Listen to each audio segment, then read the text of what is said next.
of Zed Digital and the incubation of advanced technological knowledge at Zed Tech, every facet of modern media is meticulously curated to engage and inspire. Also, let's not forget the new Finder newspaper, now under the Zed Multimedia umbrella, delivering insightful journalism with a business focus. Join us on the journey where innovation meets inspiration, where lifestyle meets leisure, and where business thrives. Change is here. Zed Multimedia, your lifestyle, leisure, and business platform. You're tuned in to Zed 101.9 FM, your lifestyle, leisure, and business radio. This is the station you hear in stores and offices. In just about every place a radio is allowed. Zed 101.9. You are listening to your favorite radio station, Zed 101.9 FM. It's your lifestyle, leisure, and business radio. You are listening to your favorite radio station, Zed 101.9 FM. This is Business Breakfast on Zed 101.9 FM. This is Business Breakfast on Zed 101.9 FM.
This is Business Breakfast on Z101.9 FM.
All right, welcome back to the Business Breakfast on Zed 101.9 FM. Exactly 7:30.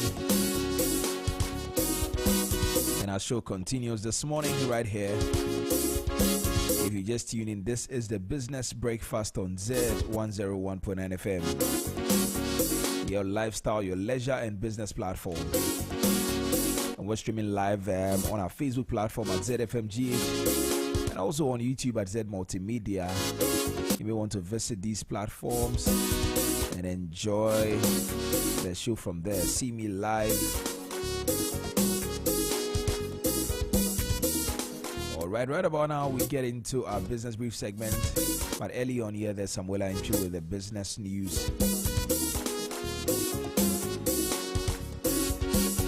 And the song in the background is Contemporary Praise Medley. Dance to gospel tune. Very, very powerful songs in there.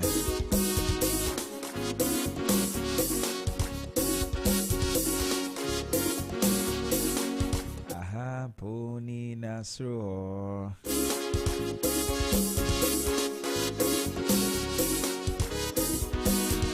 Okay, so let's get into it right now. Let's get into our business brief segment. Please stay tuned.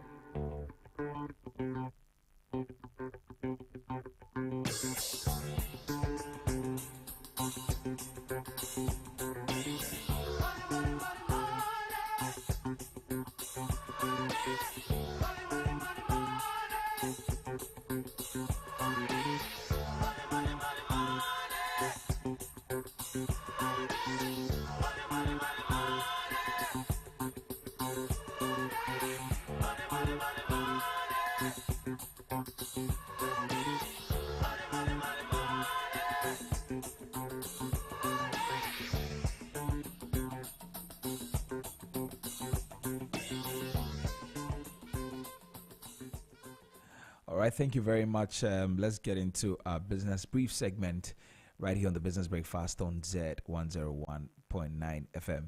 Now, this morning, I want to invite you to pause for a moment and picture something. Now, it's the end of August, right? It's the end of August, and across the country, thousands of young men and women are folding away their national service uniform for the last time. You know, for 12 months, they've woken up at dawn, joined the traffic, sat behind office desks, stood in classrooms, worked in hospitals, and even in government agencies for some people. Now, for many of them, this past year has been their very first taste of what we like to call the real world. And here's what is amazing. National service is more than just a duty. It instills discipline, it teaches the importance of teamwork, and it gives young people that critical first exposure to how workplaces really function.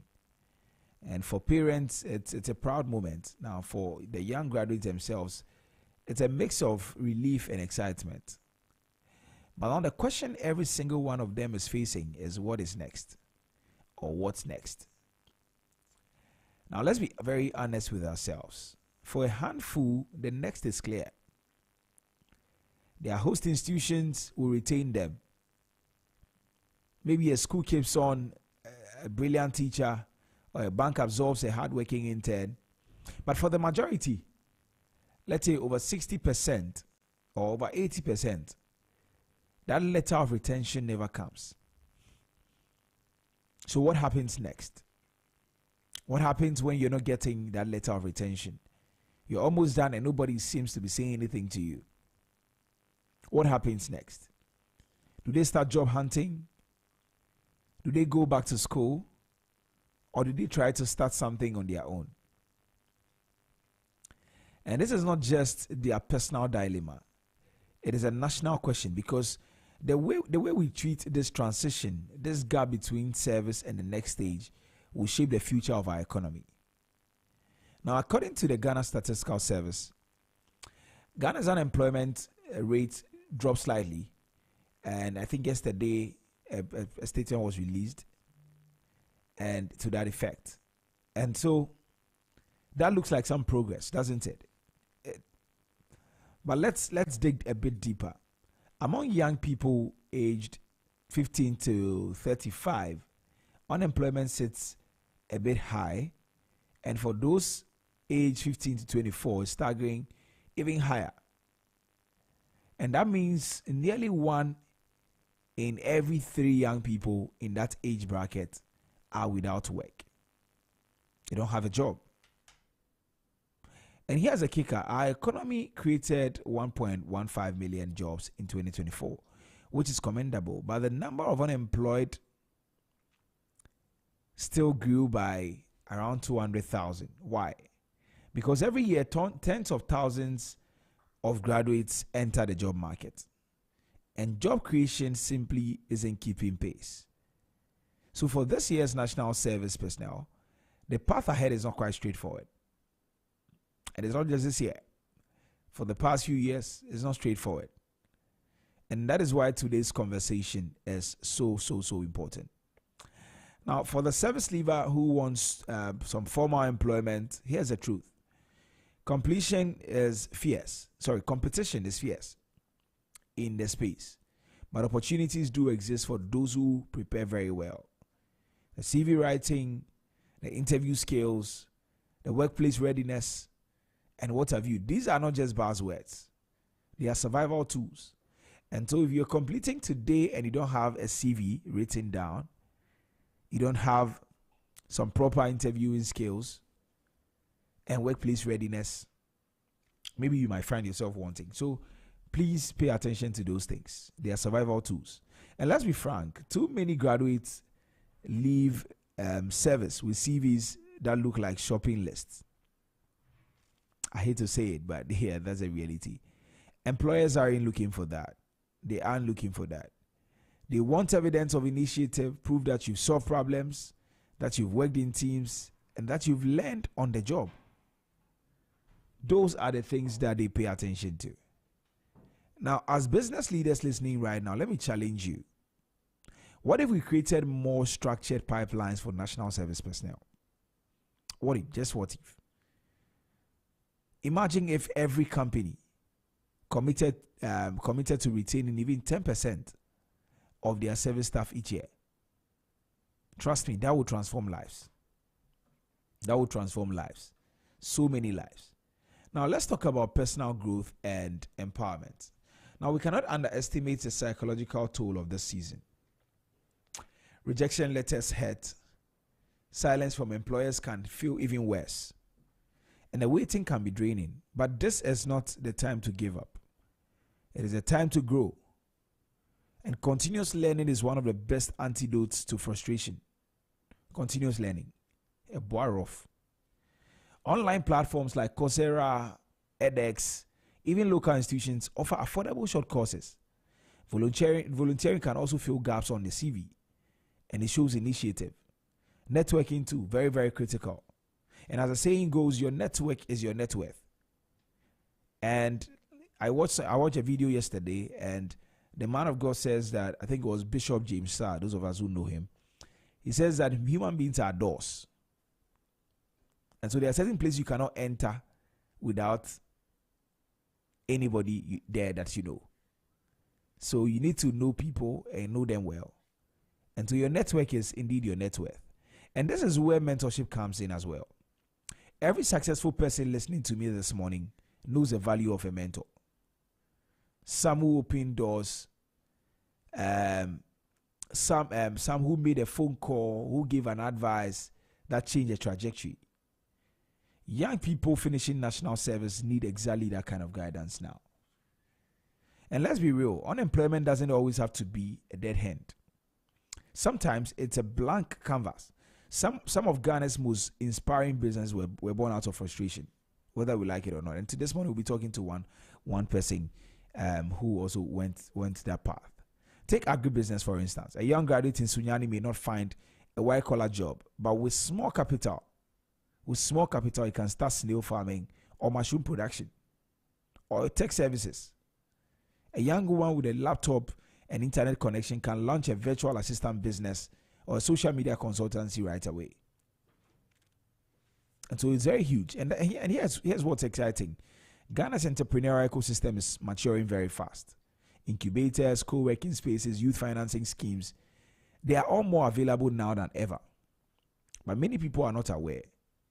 And so we need to look at all of that. Of course, access to finance is still a hurdle, but we are seeing slow progress in there.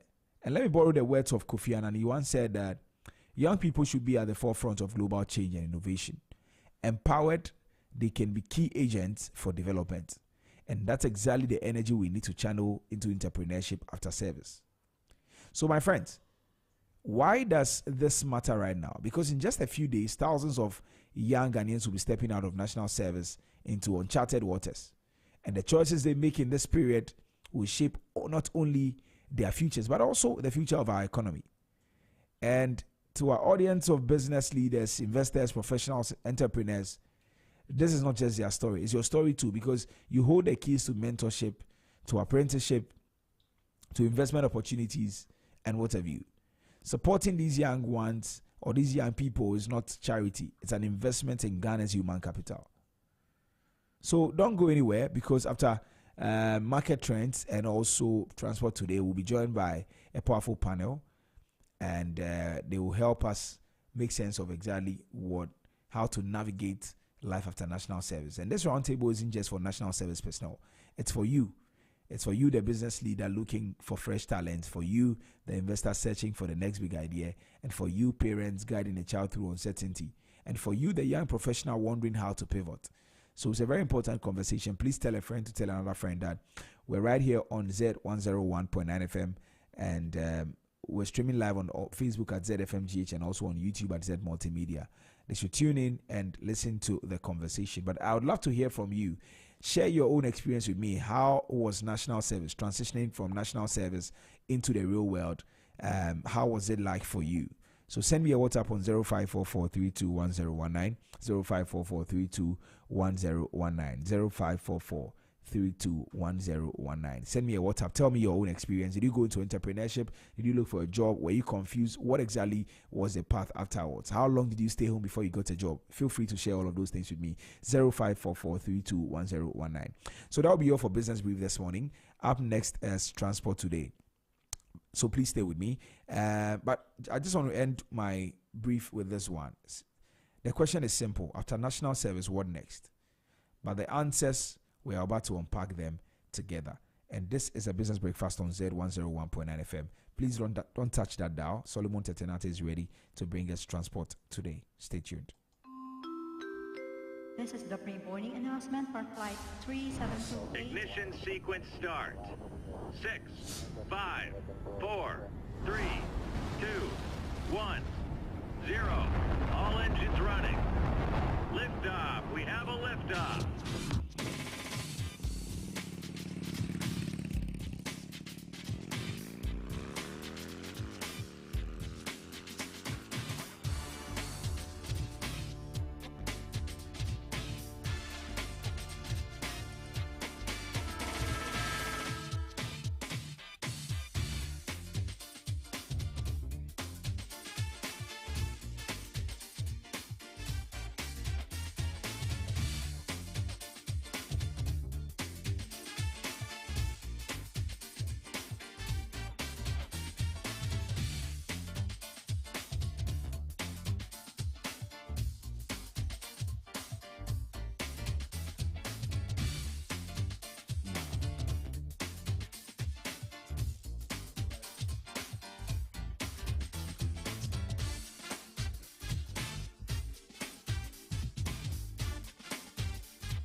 All right, thank you very much. Solomon is ready to bring us Transport Today. Solo, good morning. How are you?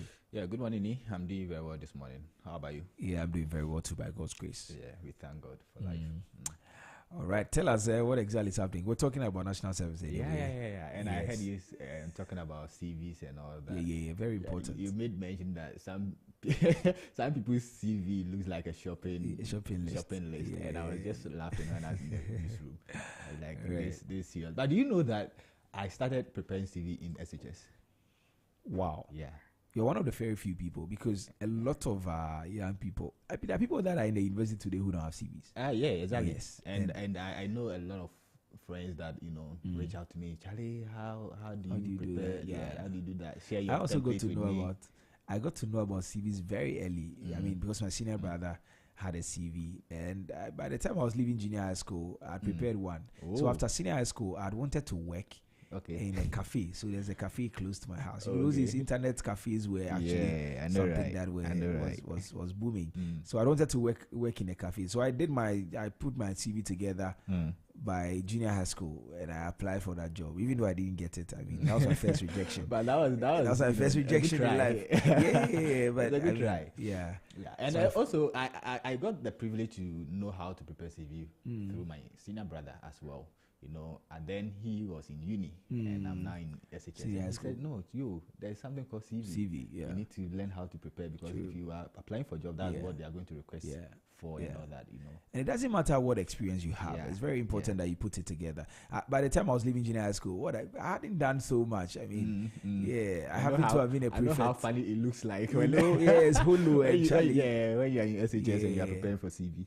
But that also inspires you to do more, because you want to fill the spaces. Exactly. And it's not just about being filling the spaces. You want to get experience and all of that. So it's very important. If you are listening to us this morning, if you have a child or a brother, a younger brother, a cousin, a nephew, a niece, somebody who needs to hear this, please contact them and let them tune into Z101.9 FM.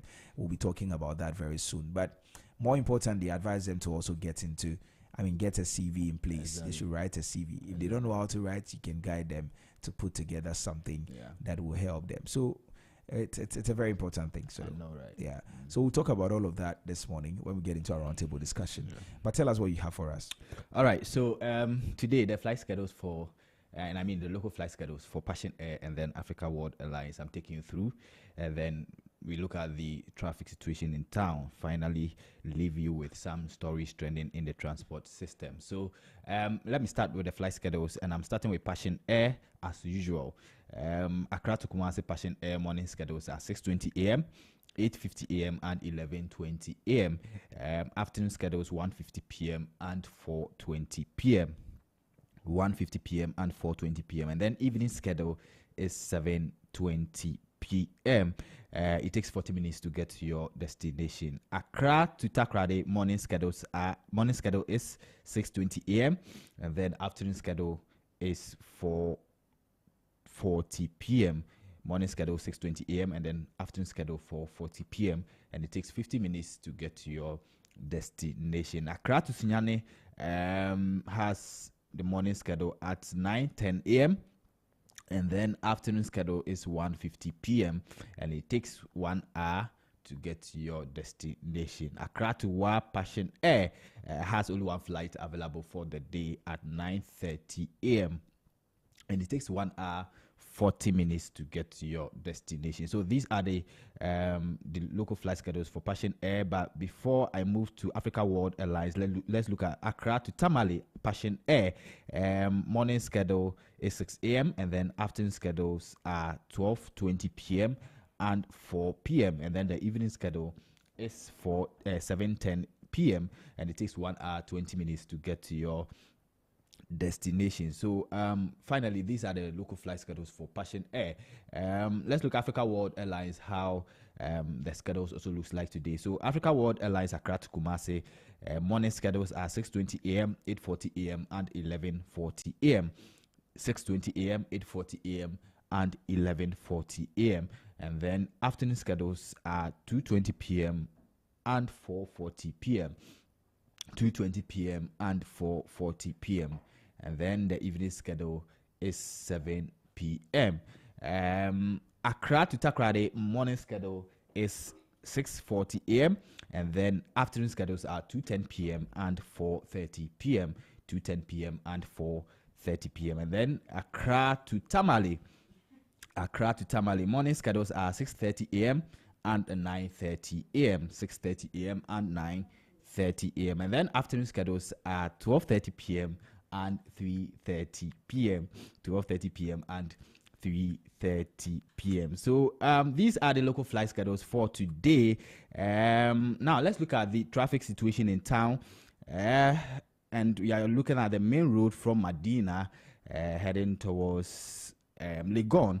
There is free movement on that route, except that when you get to Presbyterian Boys Secondary School, you are going to experience a bit traffic, but it's a smooth traffic over there, right from the Presbyterian Senior High School to IPS Junction, where we now call the UPS Junction. There's a bit traffic on that stretch, but it's a smooth traffic, so you shouldn't be bothered about that.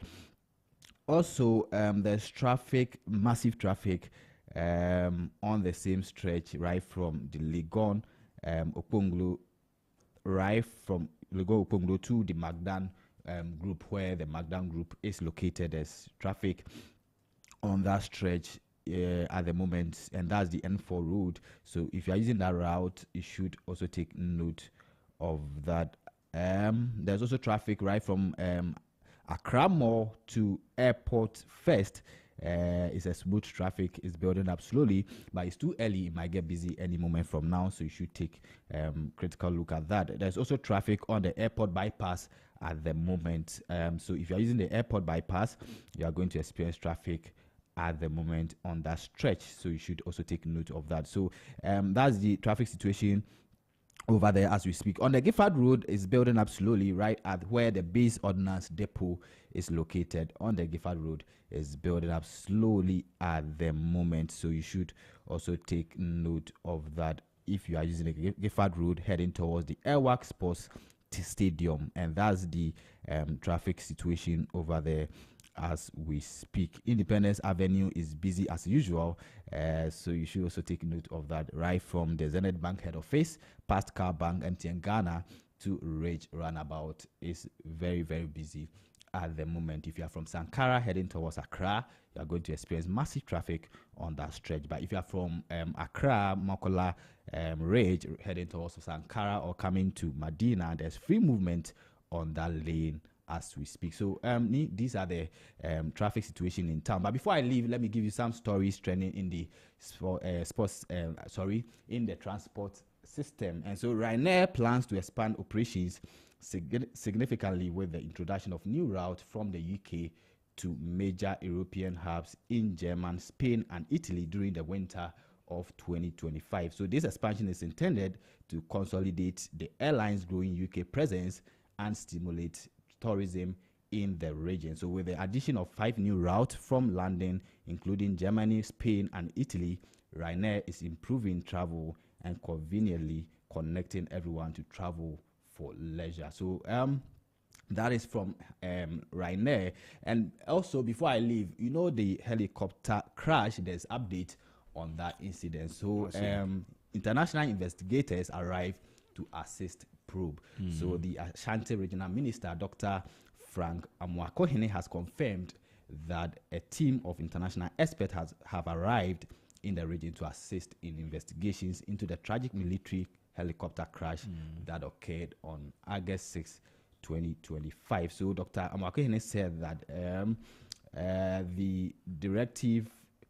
he has directed the investigators to key stakeholders, noting that their cooperation is vital to the probe, he expressed also confidence that the collaboration between local and international teams will uncover the cause of the crash and help prevent future tragedies. So these are the stories trending this morning in the aviation sector. Thank you so much, Ni, for having me. All right, thank you very much, Solomon Tetenate, for bringing us all of that. Solomon Tetenate is my colleague here, and he brings us transport today from time to time. Up next, we get into our market trend segment, but we'll take a quick music break, and when we return, Imano Boateng, our in-house economic analyst, joins me for the market trend segment. Please enjoy Sunday Papa by Reverend PJ Markwe featuring Perez Music. We will be right back.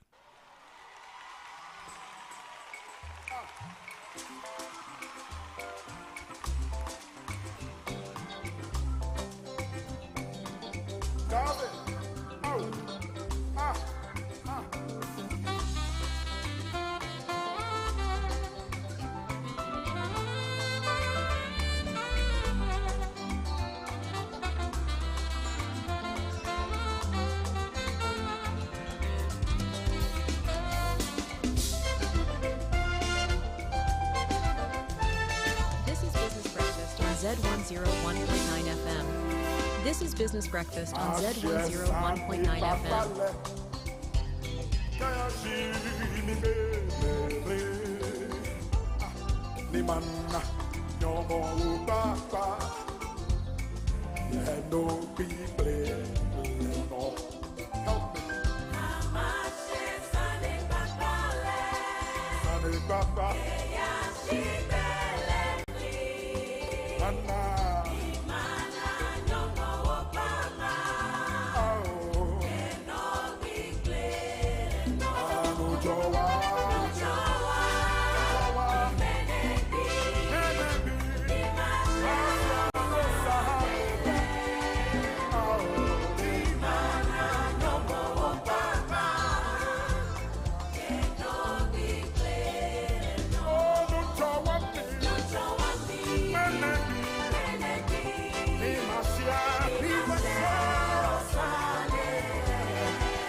Now listen.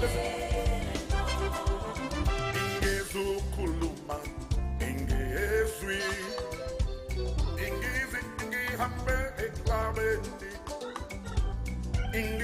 ingizo tora mbuzo, musuku, olukulu, ingizo kuluma, ingezwi, ingi hambe eklabendi, ingizo tora mbuzo, musuku, olukulu,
This is Business Breakfast on Zed 101.9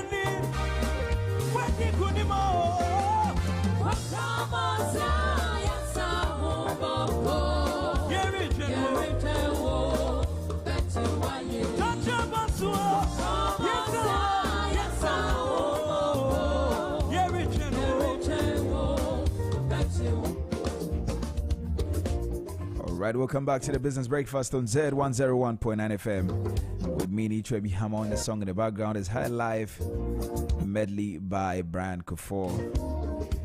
This song, I love the song so much. I can play it all day. And I hope you enjoy it too anyway. But while you enjoy this, if you're ready to step into your new home or your dream home, the Lakeside Estate has got you covered. They have got an exclusive offer for you. Yes, and with this offer, you can own your own house in just 2 years. Just 2 years. You heard me right. Just 2 years with no interest repayment. Oh, yes, that is possible with Lakeside Estate. And this offer gives you affordable payment, flexible home purchase plan, quality homes and lifestyle choice. And you get to choose from a variety of beautiful homes in any of Lakeside Hills clusters. So of course your future awaits. Imagine living in a home you love with the freedom to invest in your dreams without the burden of interest. As a CIMG Real Estate Company of the Year for the 4th time, we offer you hassle-free home acquisition. All you have to do is to call us today. And the number to call is 020-477-5042. 020-477-5042 or 020-477-5040. 020-477-5040 or 050-141-8622. 050-141-8622. Don't miss out on this incredible opportunity. Call us now to learn more and schedule a tour of our available homes. Lakeside Estates, quality home for all.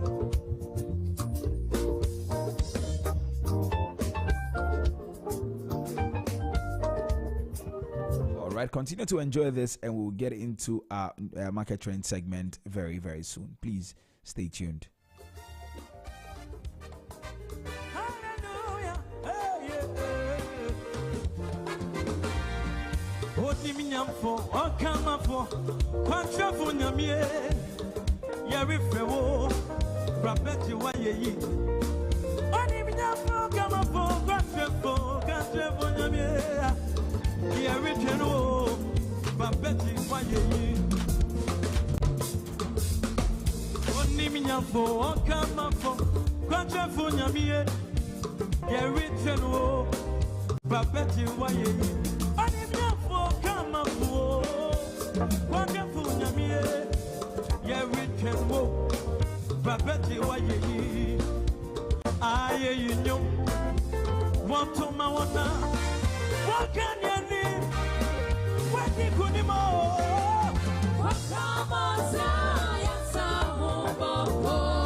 ne ube kwa himemo maye krado se me ne ube kwa himemo akodi erusi me ne ube kwa himemo enije wo ho me ne ube koda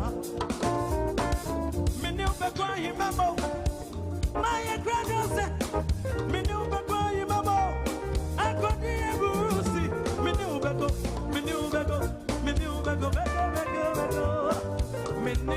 ko everybody say, I remember. Hey, I remember. I need you. Found it. Yeah, back up.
Mojemua on the minanam Minamosumua Yesu agami wo Wasemi bo Orinjam yo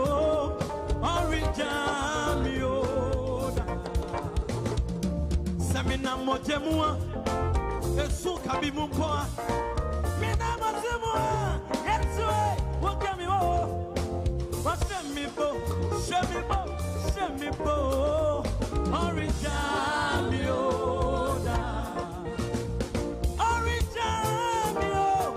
da Govie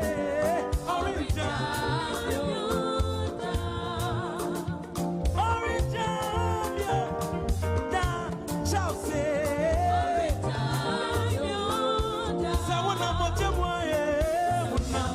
One minute namo Okami wo Oba mechiridom Okami wo Oba mechiridom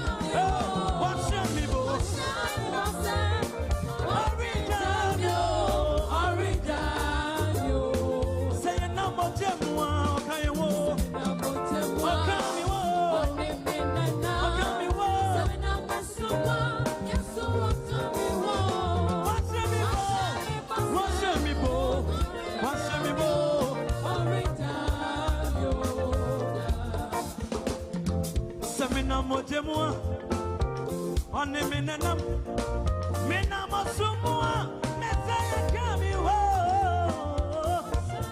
me born, orange jamio, orange jamio. Da, semina motemwa, semina motemwa. Onemene na,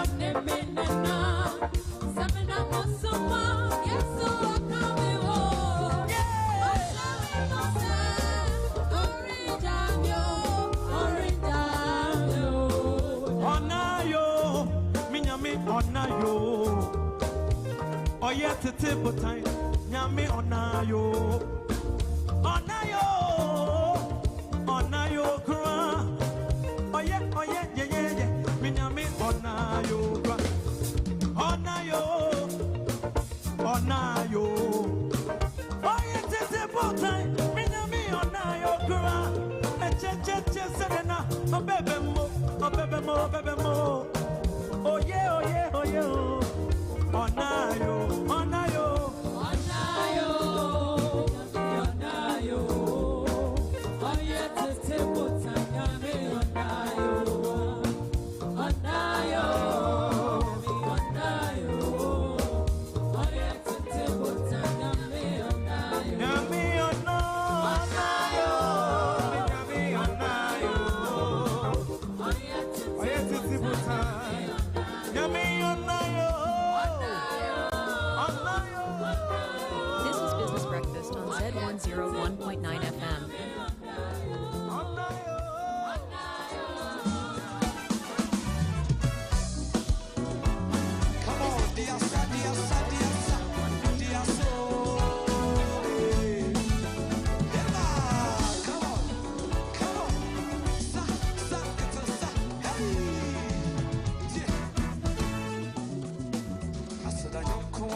Right, welcome back to the Business Breakfast on Zed. I'm enjoying myself this morning. I hope you're enjoying it too. There's very powerful tunes in there. All we are saying is thank you, Jesus, for another successful month. Of course, the month of August, we got to hear some very bad news. I mean, not quite good news. I mean, helicopter crashes and all of that. This is not to remind you of all of those things, but just to tell you that in all of this, let's thank God. Let's appreciate Him. Let's be grateful. Father, we are grateful.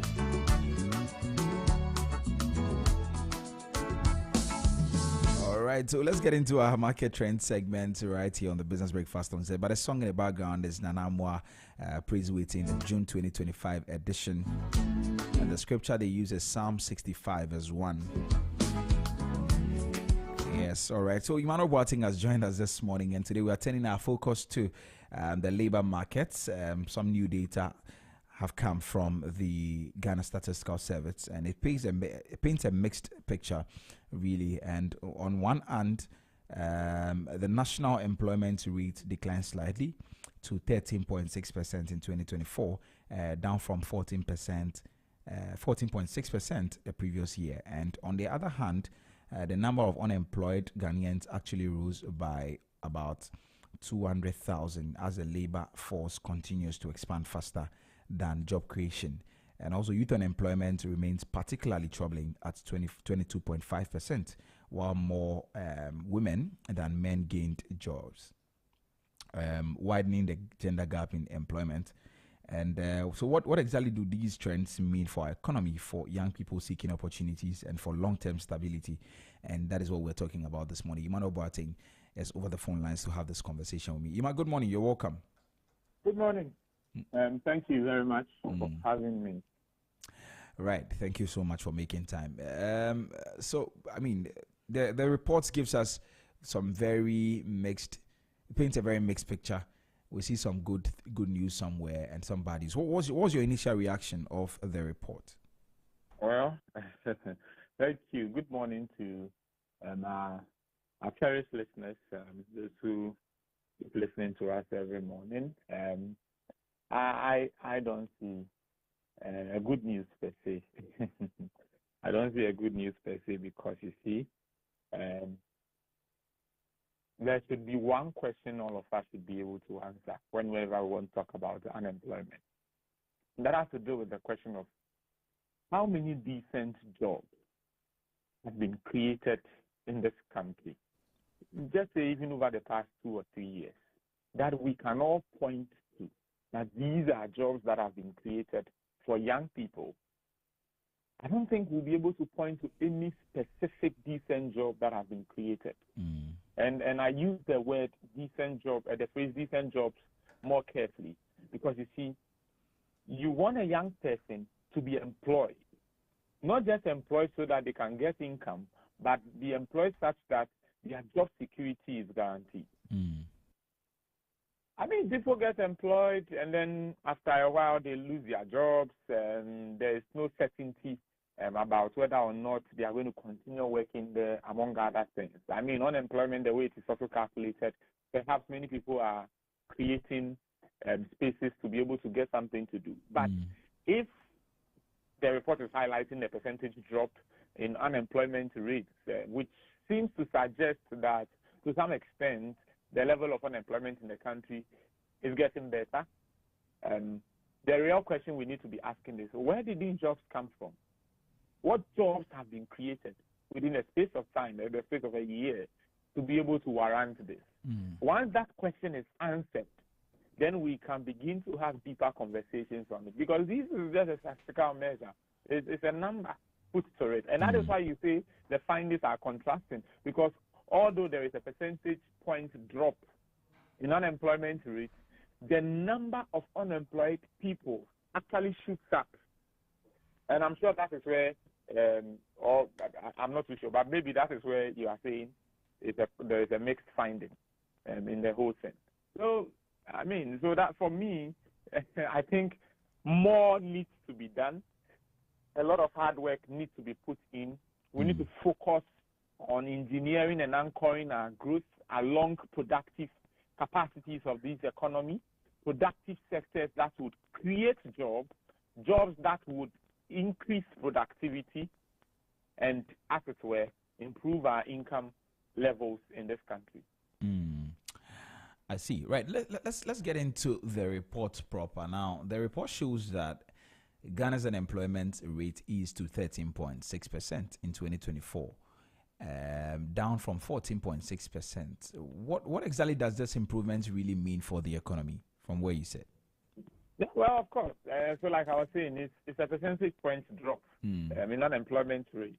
And it's just a reflection of the net effect of job efforts, as it were, job creation efforts, and some level of private sector activity that is generating opportunity. And I will lean more towards the private sector than the public sector in terms of creating jobs for their youth. And I think that I don't worry at all because of the way I look at this. I mean, I don't look at this as something big, properly so-called. That is not how I look at it.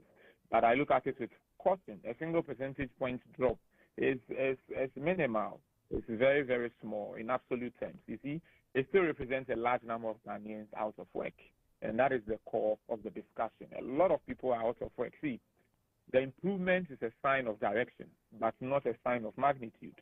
Ghanaians are still grappling with a double-digit unemployment rate, which is high for every developing country. So while the trend is quite encouraging for some, I think it does not yet point to a labor market that is robust and very inclusive.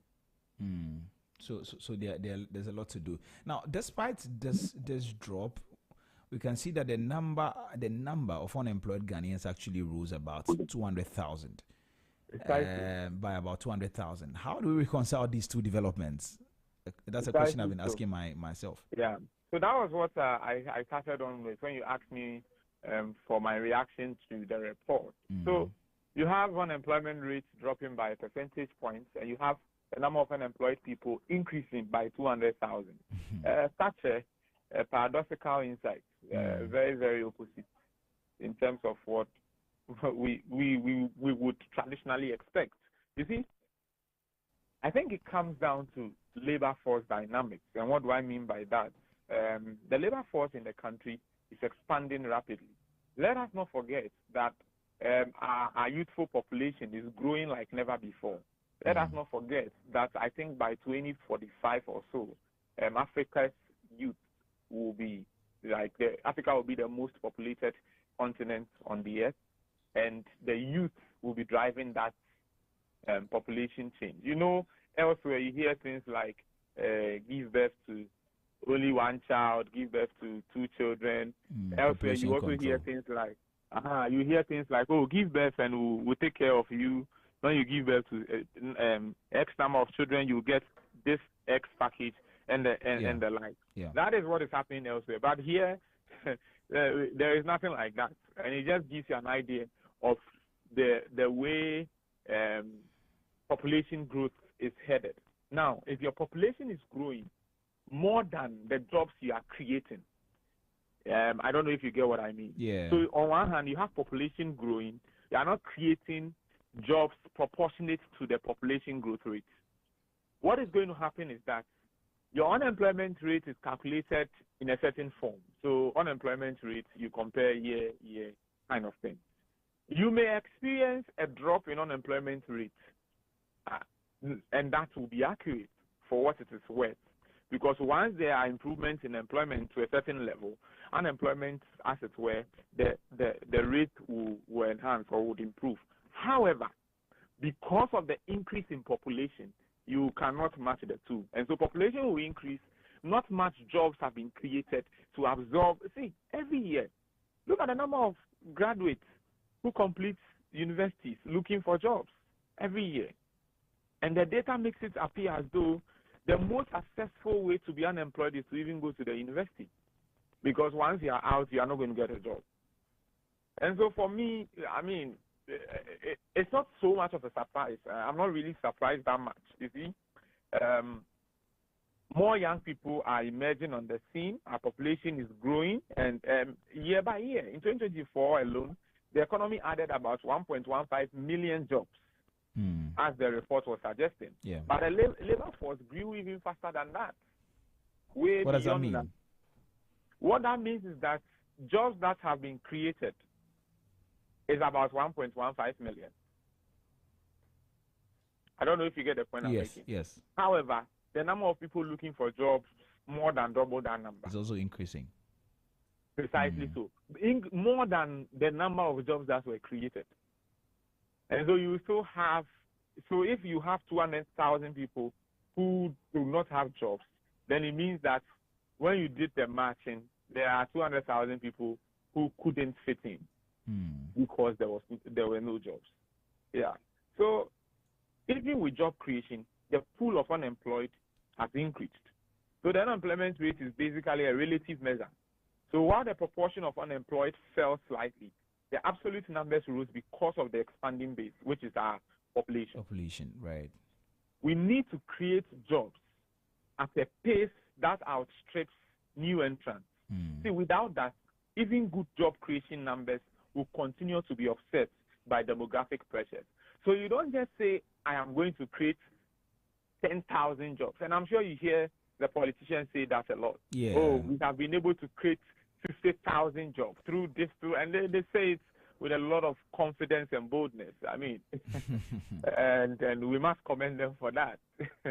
However, whenever that conversation is had, a good question that must be asked is, what is the population growth rate? And what will be the difference between the jobs you seem to create and the rate at which the population is growing. If the net effect is negative, and brother, we are going to come back to this same story again to talk about it. So for you to do a job creation projection, you need to account for the population growth rate. And in fact, the jobs you want to create, to an extent, should even be more, slightly higher than the number of population, number of people. Because every day someone is giving birth. That's true. The number of people are being born every day.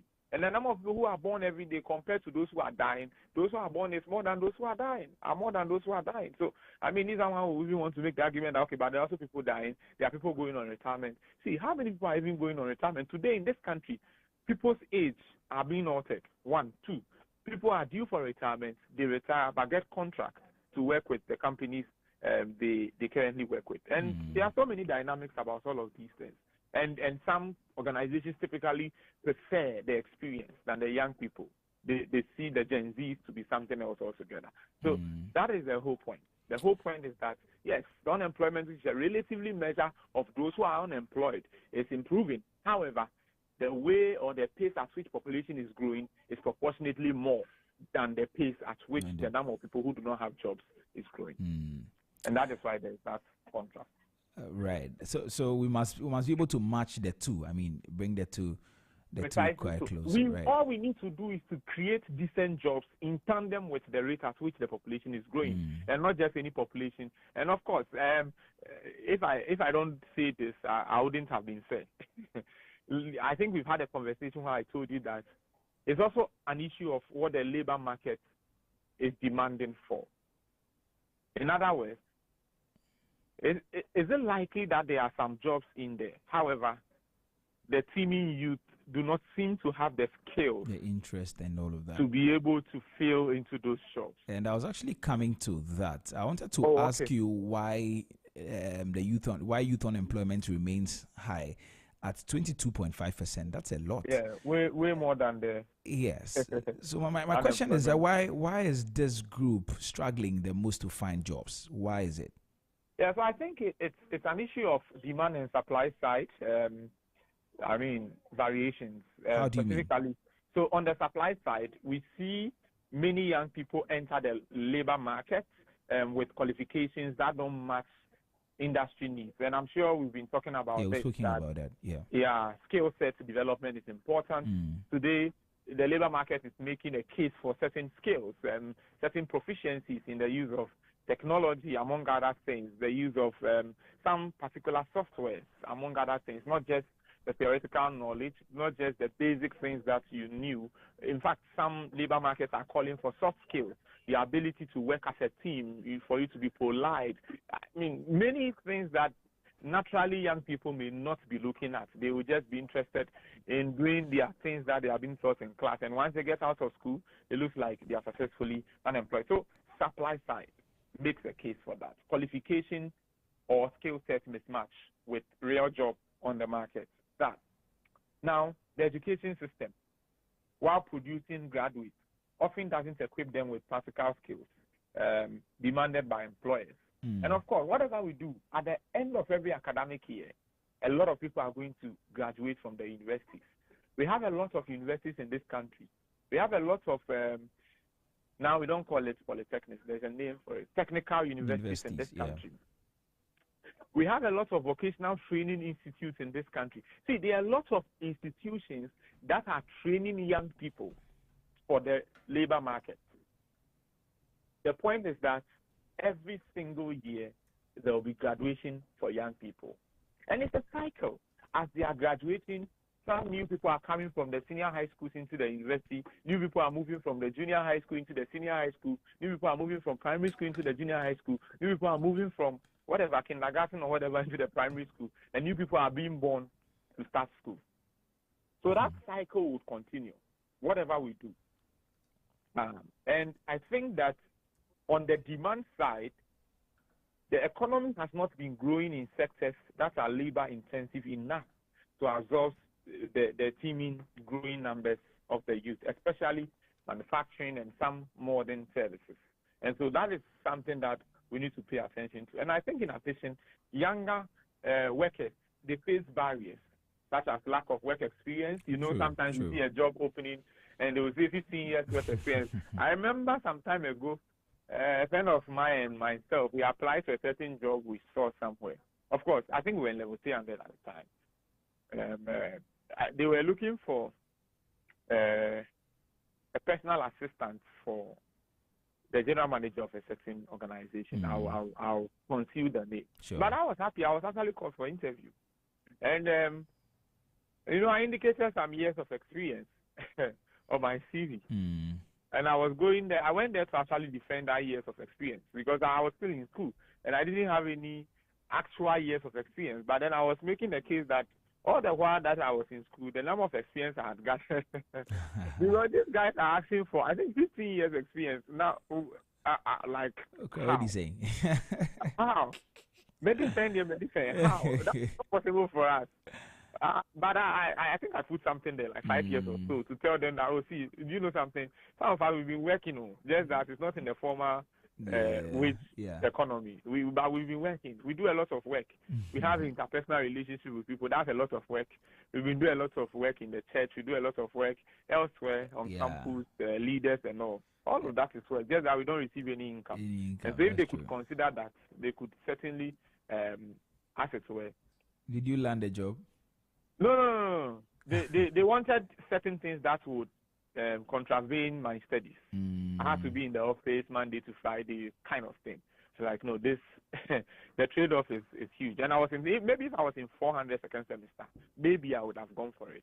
But at the point, at that stage, I couldn't do that. But that is the reality. You see job offers and 15 years experience, 10 years experience. Someone just graduated from the university. And of course, I know a lot of advocacy have been made around internships, among other things. But even if you are in school for 4 years, how long an experience can you have during your time of internship? Because for certain jobs, the kind of work experience they are really demanding is quite interesting. It looks like they are looking at 45 years and above. Because typically, if someone enters the labor market around age 30, maybe you just assume 25 to 30, there needs to be around 40 to 45 to be able to get 15 years experience. But actually, the way it's calculated, I think it's calculated based on the hours you spend at the office. So it's not like say, okay, maybe 15 years experience means that you've been living for over 15 years. But maybe you are doing multiple things. Say you're working on a particular project that requires you to be at the office 8 hours a day, or requires you to work 8 hours a day. They calculate everything based on the hours, and then they're able to get. It depends on the area. Okay, well, so that's true. Maybe if they want 15 years experience in, say, maybe software engineering, then you have to. Well, no, but software engineering, you can't say you want 15 years experience, will not agree with you because that is a skill set work. That's true. That's true. So maybe something that usually it comes with those routine works, maybe marketing, yes, heavily like dependent on experience. They are works like, but of course, there are also those works that are good for some of us. Those works that are not necessary. You see some job offers that are also looking for people who have passion in something and that kind of thing. And so those ones are there. But I think that in itself is also a major reason why we see a lot of the young people not able to work. Then the limited access to capital. That is to say, how do you drive entrepreneurial spirits among young people? They need capital to be able to start work. I mean, the argument that you don't need money to begin a business and the likes of them. But of course, we must all agree around a certain table that access to financing or capital is key for any job to thrive. Even businesses that are already in operational existence still need more money. How much more a young guy who doesn't really know what to do? Some people are just scared. If I give my money to this guy, what has he gone through in life? What if all the money goes down the drain? What happens? And others. So all of these things play a key role in and then network. And I think maybe we need to talk about that a bit. They say that your network actually defines or determines your net worth. Not only the number of people you know, the quality of people you know, the caliber of people you know, I think has a long-term effect on what offers will even come to you. And for this one, I may not give a lot of examples. All I will say to anyone listening to us is to just examine your life and look at the kind of offers that have come your way. They have mainly come from people around you, people who recommended you, and of course, sometimes based on your own pursuit to find something.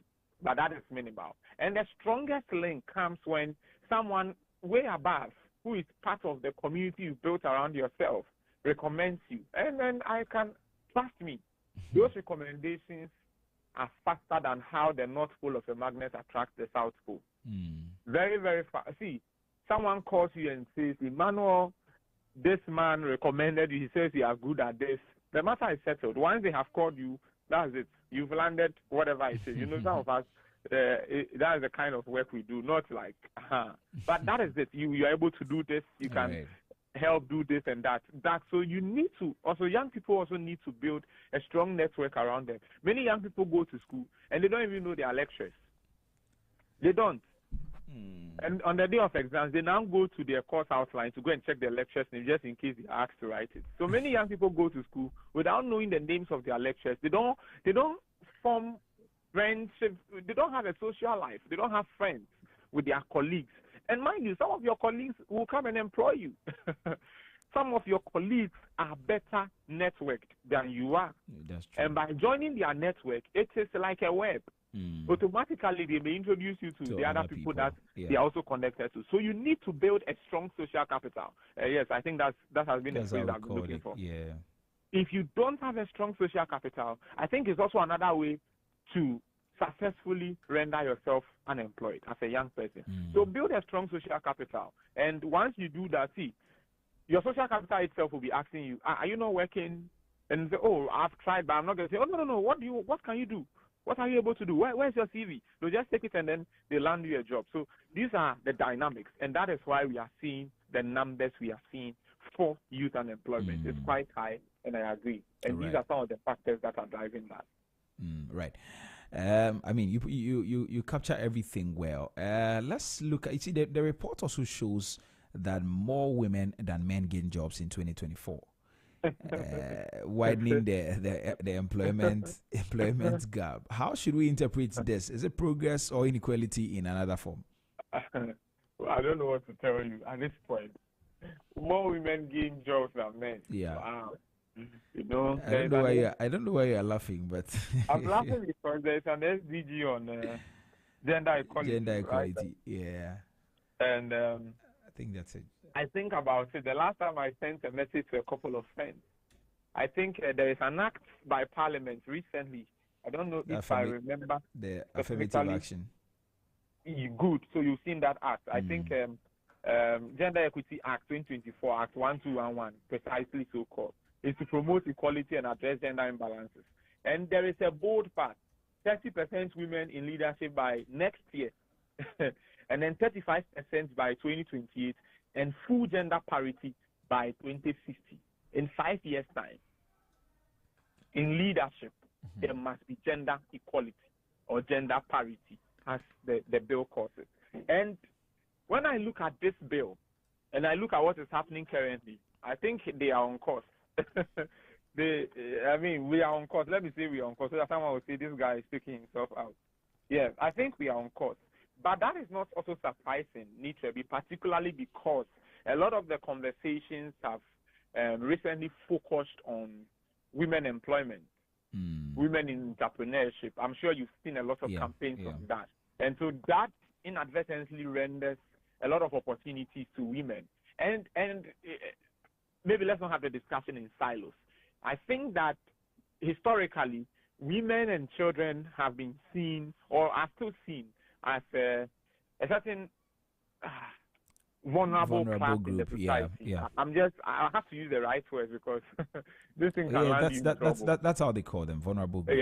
Yeah. So vulnerable class, and in an attempt to bring them in, because you see, the paternalistic figure has been there for quite a long time. True. My only caution over time has been that in our quest to ensure gender equality among all of these things, let us be careful not to push the men to the background. Because one of the things we must also appreciate is about how men and women are naturally wired for specific things. There are certain areas that I don't know how UN is going to achieve that, but gender parity around those areas, well, let's see.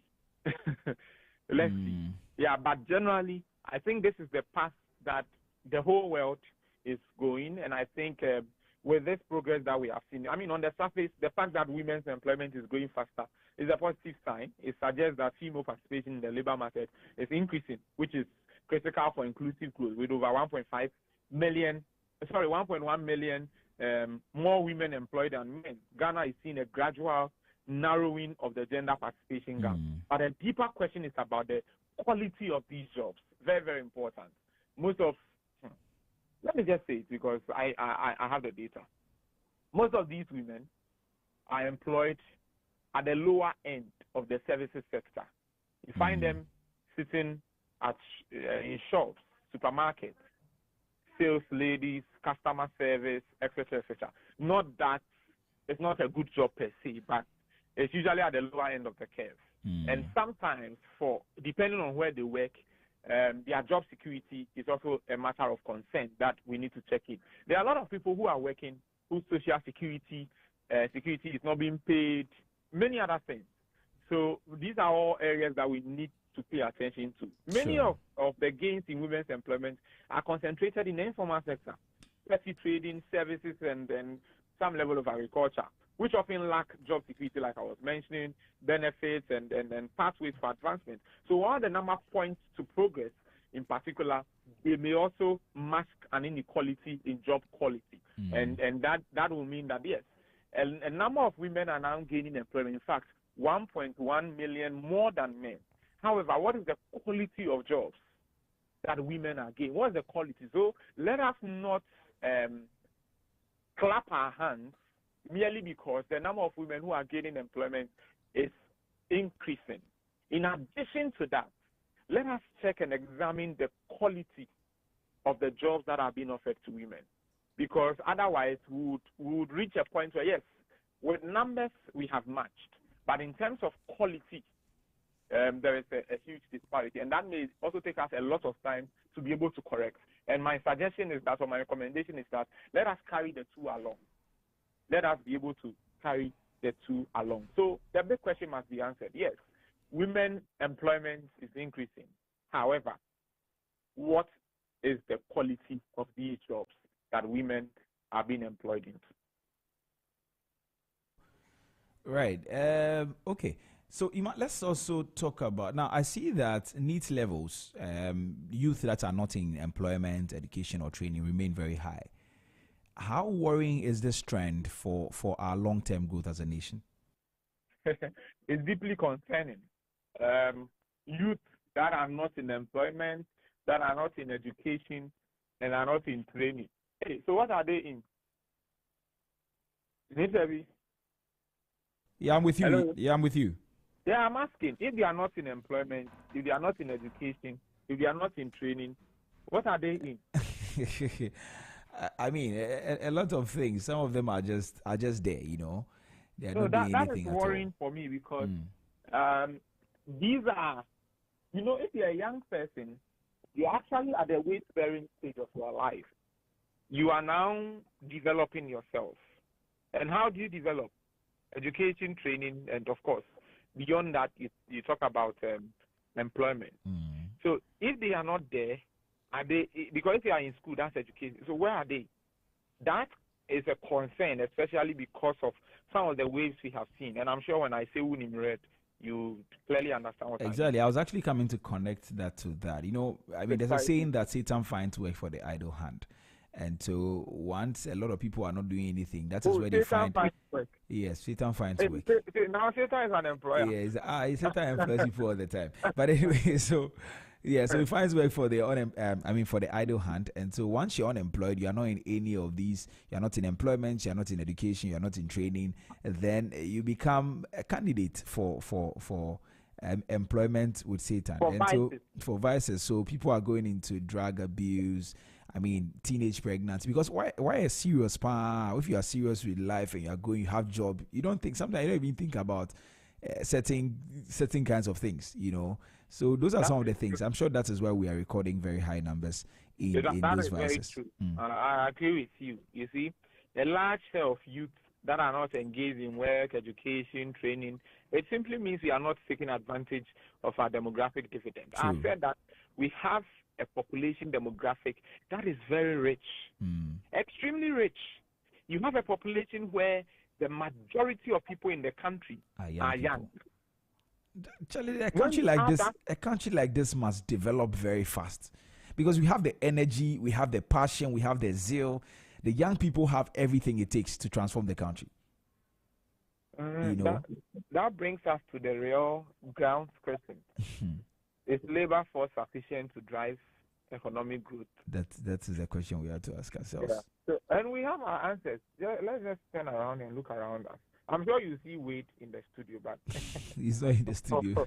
I don't know who is there, but of course that is it. We are not taking advantage of what our population presents us, the young people. And I don't. Today is a good day, so let me just move on. You see, instead of we using the youth, not like using them, the youth is actually our engine of growth. Instead of that to happen, I think the youth population risks becoming a drag on the economy if they remain idle and underutilized, like the numbers are telling us. From a social perspective, youth not in employment, education, or training is actually associated with rising frustration, social unrest, and even risk of crime or political instability. I'm sure at this point you understand. Yeah. Whenever there are political violence in this country, have you seen any old man involved? As young people. Have you seen any KG child involved? It's the young people. Literally, would you be involved in an election-related violence? What time? I'm sure you'll be covering the election. What? you get a point. Yes. So their hand, can you imagine if the young people have something to do? Telling you on the day of election, I'm not going to see many of these young people being mashed together, called all kinds of things. I'm wondering, these, well, of course, unless vigilantism is actually somebody's work, full-time work. Anyway, let me just. There are people that are just ready. They are always seated. They are waiting for somebody to call them and say, hey, let's go for. If they have something to do with their hands, would they be involved in any of those things? Not at all. If young people have something to do, of course, I understand, because when you check the literature, there may be many reasons accounting for why people enter into drugs and the rest of them. But a certain section of the youth will not get into drugs if things work around them. Because, of course, then there will be no time to be doing drugs. I said that with caution because I know there will be people who say, okay, but there are people who are working, who are still in drugs, and the rest of them. Yeah, but the rates will differ. The rates will differ. Precisely so. Precisely. And then maybe economically, you see, it means lower productivity and lower GDP growth. For a country like Ghana, where over 50% of the population is under 35 years, if we fail to integrate the youth into the economy, then we could undermine our long-term development prospects. And maybe the last thing I'll add before I don't know where we go to, is the brain drain. Yeah. See, the young people don't want to stay in this country. The young people don't see any light at the end of the tunnel. The young people feel they are unsafe in their own country, in their country of origin. Young guys, young women feel that there are greener pastures elsewhere. And if we fail the young people, I'm telling you, they will all leave. They will all leave. And it's interesting how I read in history how at a certain point in time in Africa, a lot of the elites who had the brains, who could really cause a major change in Africa, all left Africa to go for further studies, many of whom didn't return home. And today, you see most of them becoming leaders in other nations, shaping other economies. Some of them bear African names because they are African, but do not know their African roots because they have changed their countries of origin. And I think it's a major problem that we have. And if we fail the current youth as well, many of them flee. Today, they are not just going to go to school and not return again. Some of them are going to go and work. Some of them are going into the military elsewhere. And I can assure you, there are many things that are taking young people away from this country. Some of them are just engaged in trade with someone in Asia, someone in the United States, 1, 2, 1, 2, they go, and like Moses said, the Egyptians you see today, you shall see them no more. Don't see them again. All right. Okay. Let's just touch on a few of the things. I'm looking through, and I can see that over 1.15 million jobs were created in 2024. Yet many of them are in the informal sector. What does there is a saying, I don't know if it's a very popular saying, that a wife prepares for eternity before pension.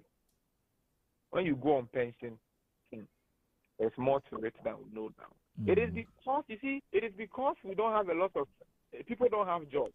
If you are even talking to them about pension, you are worrying them because what they even need for this present life, they are not even getting it. And you are talking about life after work. No, they don't want to hear that. And it's a reality. Literally, how many young people are interested in discussions around pension? How many people are interested in how their lives are going to be like after age 60? Everybody's focus is on now. We live in a country where the rate of savings is very low. How many people save? Ask around. People's bank accounts, their savings, when you see it, maybe including ourselves, it's worrying. You know, it's worrying. Very, very small. Capital formation and capital accumulation in this country is very, very small. From the highest level to the household and individual levels. People are just not saving. People don't have any mindset to invest anywhere. Nobody is really thinking about 10 years from now, 20 years from now, 40 years, when I am done with work. Where would I live? Do I have what it takes to build a house? Do I have what it takes to enjoy my pension? Nobody. No. All we care about is today and today and today. And I think it is because of some of these issues that we are currently facing. See, the informal sector help reduce unemployment numbers, but they don't really build a resilient middle class or sustainable livelihoods. And our reliance on informal jobs also means limited tax revenue for the government and weaker contributions to social security system. For Ghana to truly benefit from job creation, then we must shift towards creating more formal, productive, decent jobs in industries like manufacturing, agribusiness, value chains, ICT, and logistics. Otherwise, I can assure you, job growth will remain shallow. All right, Ima, I'll let you go now because our time is up. Maybe we can just look at something related to policy, then we can wrap up. So, I mean, we've talked about all the elements in the report. We've touched on skills mismatch and all of these things. And so let's talk about, but how effective have government initiatives been in addressing unemployment so far from where you sit? I'm sure you're asking me about NAPCO, USTAT, and some other programs. Yeah, of course. I mean, the previous government, because this particular report focuses on 2024. So, they made some progress. I mean, they've done something. They've made some difference in absorbing unemployed youth, but my focus is they only absorb them temporarily. You see, they are, on the other hand, their impact has often been limited in scale and sustainability. We are talking about sustainable, decent jobs here. Many initiatives have been criticized as stop-gap measures rather than systemic solutions that transforms the market. What's lacking is a consistent long-term industrialization strategy that links job creation to economic growth sectors. For example, if you use that, for instance, it can provide funding, but without market access or structural reforms, many businesses will fail to scale up. So the effectiveness of government intervention really has been mixed. It has been addressing symptoms, rather than underlying causes. It is like, what do we usually? I usually use a certain example. It is like you are sick. Maybe you have a certain sickness, but you are coughing, right? And when you go to the hospital, the doctor asks you what is wrong with you, and you say I'm coughing. The doctor fails to diagnose you to find out perhaps you have a respiratory issue to deal with. The doctor is just giving you cough syrup. Yes, we'll be suppressing the symptoms. We'll be trying to deal with the symptoms, while the main underlying reason why you are sick will be there. Right. The reason why you die will still be there, and we'll be dealing with symptoms. And I think this country, we are known for dealing with symptoms than underlying causes. And I think that is where we need to turn our attention to when it comes to job creation. So what bold policy interventions are needed to, as it were, bring youth unemployment down significantly, maybe in the next 3 to 5 years?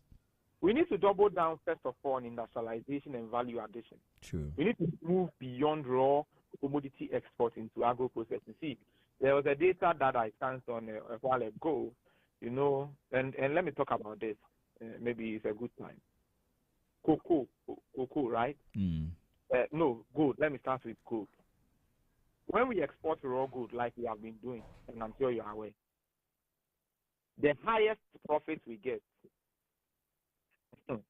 is between 1 to 5%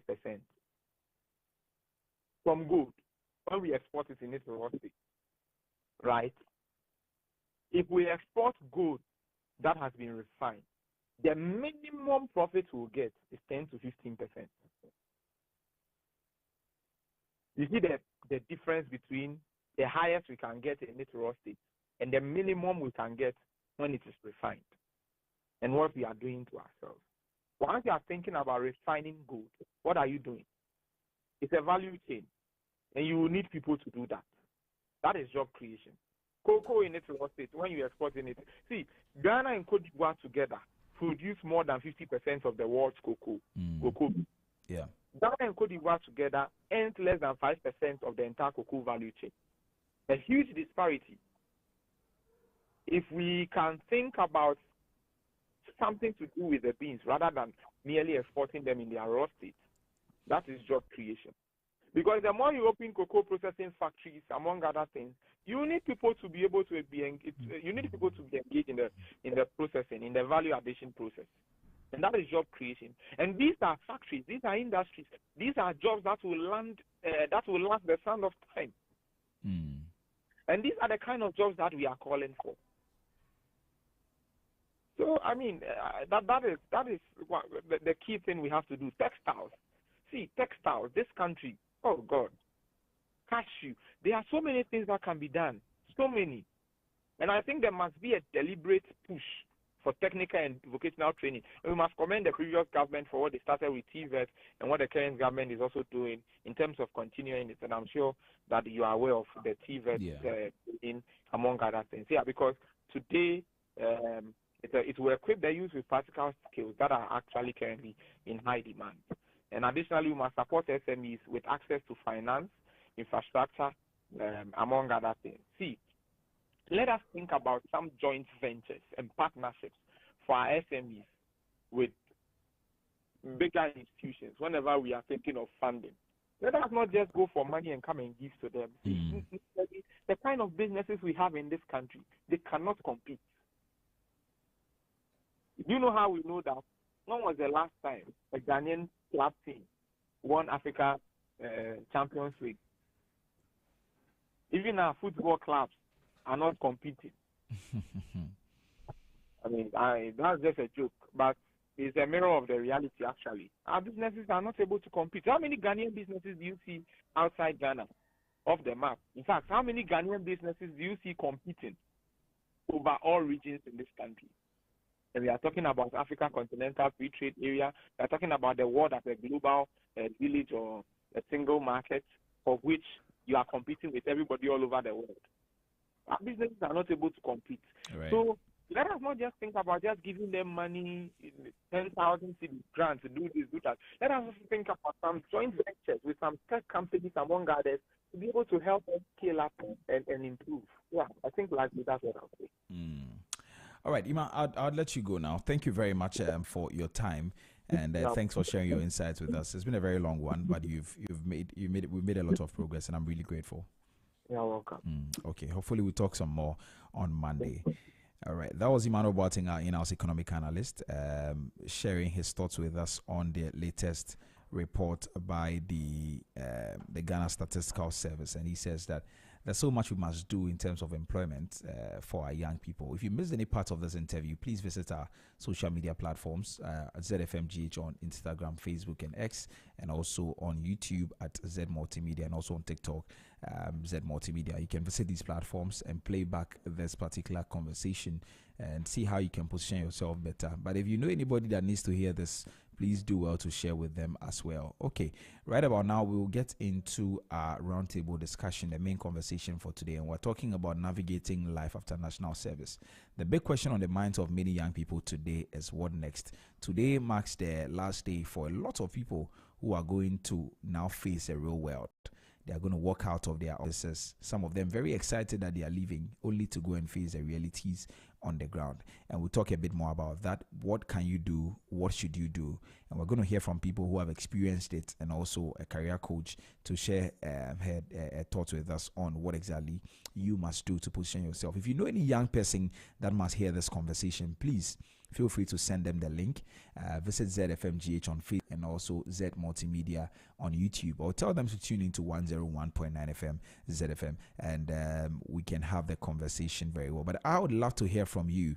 Tell us your own experience of national service. How was it for you? What was the excitement? What did it feel like walking out of your institution, and what has it been like for you? What did you face? Did you go through the 2 years, 3 years, 4 years, 5 years unemployment, or did you start some entrepreneurship journey? How is it going?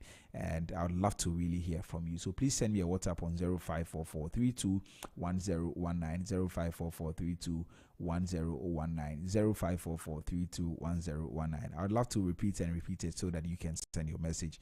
Yes, and I'll open the phone lines to you so that you can share your thoughts with us on 03039566641, 03039566641. And then we can have some very, very good conversation right here. So we'll take a quick music break. When we return, my guests join me for this all-important conversation, navigating national life after national service. Please stay tuned.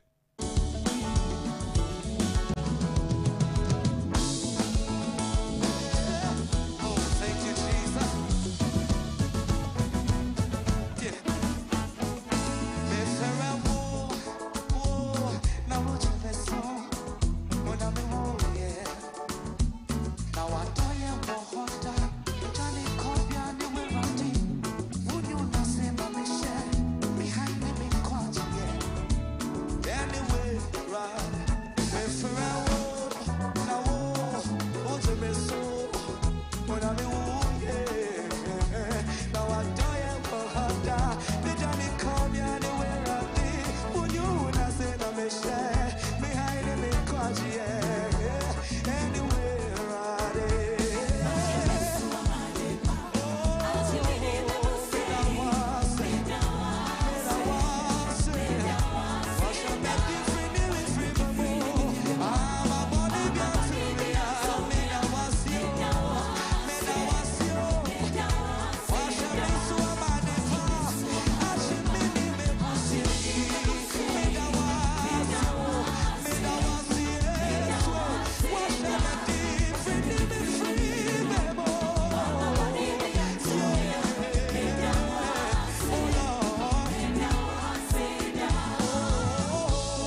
right, welcome back to the Business Breakfast on Zed 101.9 FM. Exactly 18 minutes past 9, and we get into our roundtable discussion this morning. And today, we're talking about after national service, what exactly is next?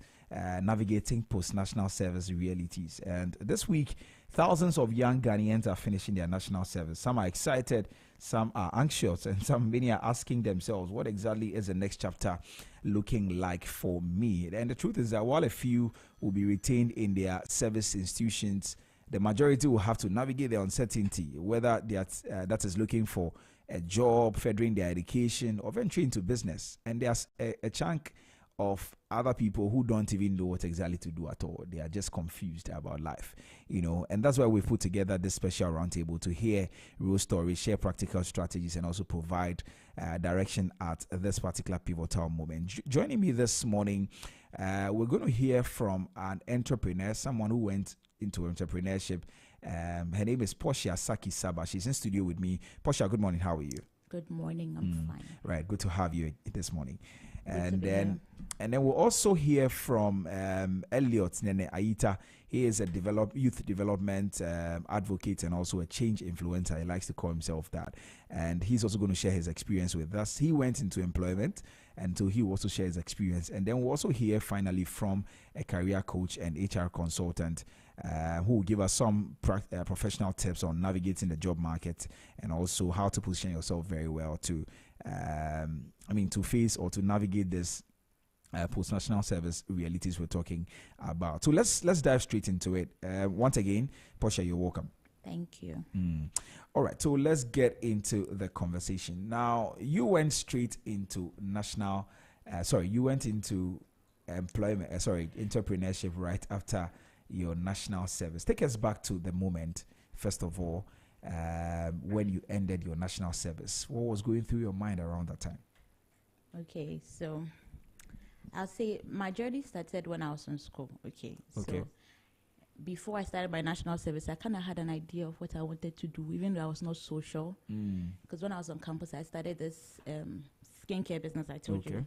I learned it in school and I started. So I was just thinking that after service, I was going to go full time into it. But I wasn't sure how I was going to go or how I was going to go about it. Right. So it wasn't like, for me, it wasn't something that I had to think over and over again, because I think I had already made up my mind that this was the path I was going to. Right. So I just kind of zoomed into it after school. Okay. So why did you choose entrepreneurship anyway? This question. Okay, so I'll say that when I went to school, I met these young people. UCC. I went to UCC, sorry. So there were these young boys who used to carry water for us, and they weren't going to school. They just come around, carry water for you, and you give them some money and all of that. So I started doing this. They carry it from where to where? Like from your room. Okay. Like they'll fetch it from the downstairs and carry it to your room for you. And you just give them some money. Okay. Or when you come to school fresh, they'll carry your luggages to your room and give them some money. Okay. So I was just wondering why these kids didn't like school, and I became friends with them. I went to their homes. And I said, I just wanted to do something for them. I didn't know what I wanted to do, right? So I started with an NGO. And we were like, we'll give them tea roll, give them food, do programs for the kids. Wow. And I realized that wasn't helping, because you do that for them this year. At the end of, we're doing it every December, right? So we do it at the end of the year, and then the what? So I was always thinking, what can I do to like maybe create jobs or something for their parents and young people like them, because they didn't like going to school. So one of the days I had opportunity to go through a skills training organized by the women's organizer in UCC. Okay. That's when I learned how to make what I do. So I've always been thinking around it. I want to help people. I want to employ young people. So I'm thinking of how I can create a business that one day will become so huge with a very big factory, and I have all of these young people who maybe haven't gone to school, but I can train and then employ. So that was where my mindset came from, the whole passion. Okay, so what was the first step you took after that? I mean, conceiving that particular idea. Okay, so after the skills, after learning from the UCC SRC, I remember my dad sent me money, and I used, it was around 50 cedis for soap making, the sets. If you want to do a set, it was 50 cedis back then. So I picked up 50 cedis and I started producing. And I started selling to my friends on my floor. Okay, so they will use it and they'll come back and they like it, they want some more. Those who didn't bring soap from the house and all. So that's how I started. I started with that little money. Wow. I just tried with one set, and then as I was getting feedback and people were ordering, we kept going from there. And again, when I was doing my national service, I had opportunity of delivering to the company I was working with. I was doing my service too. I was working at cafes, so I was delivering to them. So you can imagine, I knew in my mind that after service, I was going to do business. You go into that full time. Yes. Now, many young people say that they don't have access to capital, and that is what is blocking them. Maybe there's somebody listening to us this morning who wants to transition into entrepreneurship like yourself. What do you have to say to that? I'll say you should find something that you're passionate about. You're not always going to start with a lot of money. Right now, I feel like the world has changed so much that everything is easy to do. Oh, like, really? Yes, everything is People easy think to do. things are getting difficult. I think things are really easy now. Like if I want to just start a business right now, with the help of ChatGPT, I can sit down and plan a whole business without even going to school. I have a master's in entrepreneurship, okay? But someone who doesn't have that can sit down with ChatGPT, and with all the degrees I have, the person can come up with a whole business plan that you need zero cedis to start. And the person can have a whole plan on how to go about it from start to launch to scaling. So I feel like this time, we have so much opportunities than before. So it's not about capital. It's not about capital. No. I know so many people had lots of capital, like after school. They either had money from family or paid so much money, and then the businesses did not stand. I see. Yes. So anybody who's trying to start a business and they are talking about capital first, the person should just check because it's a little shaky. You know, capital comes far later when you're starting a business. So what comes first then? I think it's the passion and what you want to do. Like, okay. And for me, I think resilience has helped me because I started my business with so many other people, and I completed school almost 6 years now. Wow. I'm still going on with my business. The business is expanding, but so many people started and then they stopped. Okay. So you have to have that personal resilience. You should have that thing that's your why you want to do what you're doing. Else you would, right now today are opportunities for young people like grants, so many pitching. I have been to a lot of pitching programs where competitions. You get people to just listen to your idea, and when they are interested, they give you funding. You. Yes. So you just have to keep going until you get that opportunity. And even if you get that opportunity, they don't give you money. Still don't give up. That day will come when they give you money. Right. Okay. Yeah. So it's not about capital. You start from building your inner, go through the process and all of that. Okay. So let me also ask you this. I'm sure you face certain challenges on your way because in as much as it looks like, okay, just before that, tell us about the business. What business do you do? How has it grown over the years? And then we can come to the challenges. Okay. So when I started selling to my friends. Yeah. Okay, that was just liquid soap. So that was the first thing I learned. So over the years, I was learning other things. I learned how to do Parazone, Dettol, so many. I can literally do everything. You learned all these skills. Yes, everything on the cosmetics. Then I decided to zoom into one thing that I could focus on because it's easy to want to do everything. Today I'm a skincare person and I do this, I do so many things. But I decided to just focus on one. Okay. And what I decided after my research was to do shower gels and solid soaps, yes. Because did you bath this morning? Yeah, I did. Everybody here. Of course, everybody. Nobody stepped out. Yes. Even if you don't take your bath in the morning, you take your bath in the evening. And one thing about gels too, from my research, it gets finished very quickly and you want to buy more. I can get a cream that will be there for a long time. I'll keep using it. But gel, over a month, it's over. So after my research, I decided to niche on just that. And then I let go of all the other things that I had learned. Wow. I do trainings and train people, but I just focused on one. And that's what I had worked on all over the years until I got to a point now I'm able to take it to the shops. Now I have about 25 shops in Ghana that have my products. Wow. Cape Coast, Accra, Kumasi, and we are also still expanding. And you started how many years ago? Like 7 years ago. 7 years. Yes. Wow. Yes, and then we are also looking at, I told you the last time we have in Tanzania, we're looking at going to other African countries. So we just started with so many things and I narrowed on one. On one. Okay. Right now, I think I'm getting ready to add many more products, but still not yet. Until everybody knows that name. You know that vibe when you know just Kivo Gary for a long time, and all of a sudden you start saying, everything. Right. So long as it's a Kivo, you are still going to go with it. So right now it's a Janelle. I want Janelle to go everywhere. Just no Janelle for shower gel. Until we are ready, then you see the rest. Right. Okay. Now tell us about the challenges you faced. Challenges. Yes. In your first year, and how you pushed through. I'll put all my challenges together in one word: rejection.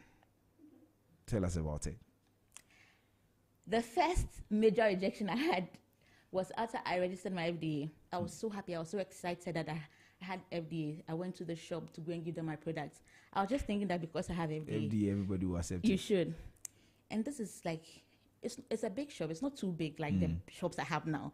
But back then, it was a very big shop for me. I went to this woman. I was trying to explain to her. She wasn't even looking at me. She was like, "Sister, I'm a and there were people there buying, like so many. If I remember that thing, I feel like crying. Sorry so about many that. people there, and this woman said she wasn't taking it. And at least you talk to me in a nice way, or like, tell me that corner bra. You know, I'm a young person. I'm now trying to. What you're saying could make me literally stop business, or you know. Yeah. And she was the first person I tried. So for a whole week, I hadn't touched anything soap. I wasn't doing anything. Like, I was just thinking about this whole thing. One thing that helped, on my way back from her shop, I spoke to my dad. And he was like, "Why are you crying? This one is just nothing. Have you heard the stories of those big entrepreneurs? They all have things like that. So I should just go and write it down. One day, that woman will come and look for me." And I'll say that right now, that woman has not come to look for me, but I don't even want to take my product to a shop because it's too small for me. Wow, yeah, I get it. So that was one of the major things that I always remember in my mind. And I've also had circumstances where I spoke about the pitching competition. Yeah. It's like you've gone for a competition, you are so excited. You've pitched your idea to your friends, to your teachers, to like everybody's excited. Says, this is good. I tell you are winning. And you go, and then somebody whose idea looks like, now we cry a day. The person is selected, and then over you. You know, then you feel like, you know, those competitions sometimes look like a validation. It feels like someone has been validated over you, and it makes you feel like your idea is nothing that you should like continue with. You know. Yeah. So that thing also was one of the things that wanted to break me down, but I didn't go. I didn't allow it to break me down. Wow. So if you are trying to go into entrepreneurship, like, get ready for rejection. And rejection, I feel like it should be that thing that springboards you, like pushes you to do better. Yeah. So tell us how. I am very much interested in the how, because I mean, we go for conferences, we attend, we listen to conversations like this, and we know all the what you should. How do you actually deal with rejection? How do you deal with that? Is it that you were listening to some men of God who were or some motivational speakers? What exactly were you doing? My dad was one, and again, so more like a support system. Yes, and again, I also listened a lot to some particular men of God. There's this message that I was always listening to, the laws of advancement by Apostle Joshua Selman. And some other particular messages, I knew that I was going to get there. So even if I was rejected at this point, I just knew that it was just part of the story. Right. You know, so that thing that's, I just go and take a book and I'll write it that, on this day, this and this happened, because I know a day is coming, you know, when I'm going to refer to that. So I think that personal support system from family, and then also faith, having faith in what God has told you, what you believe that you are going to become. You know, I saw this particular post on social media. I don't know the guy. He posted a video of himself in 2015 telling his friend that he was going to become one of the Africans. You saw it? Yeah, Adnan. I don't know him, but I just have chanced on him.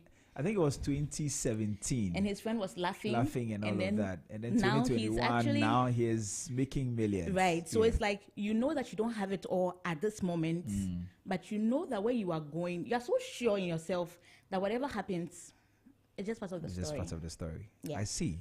Very interesting story. So if there's anybody listening to us who's a national service person currently, who is trying, I mean, he's finishing today.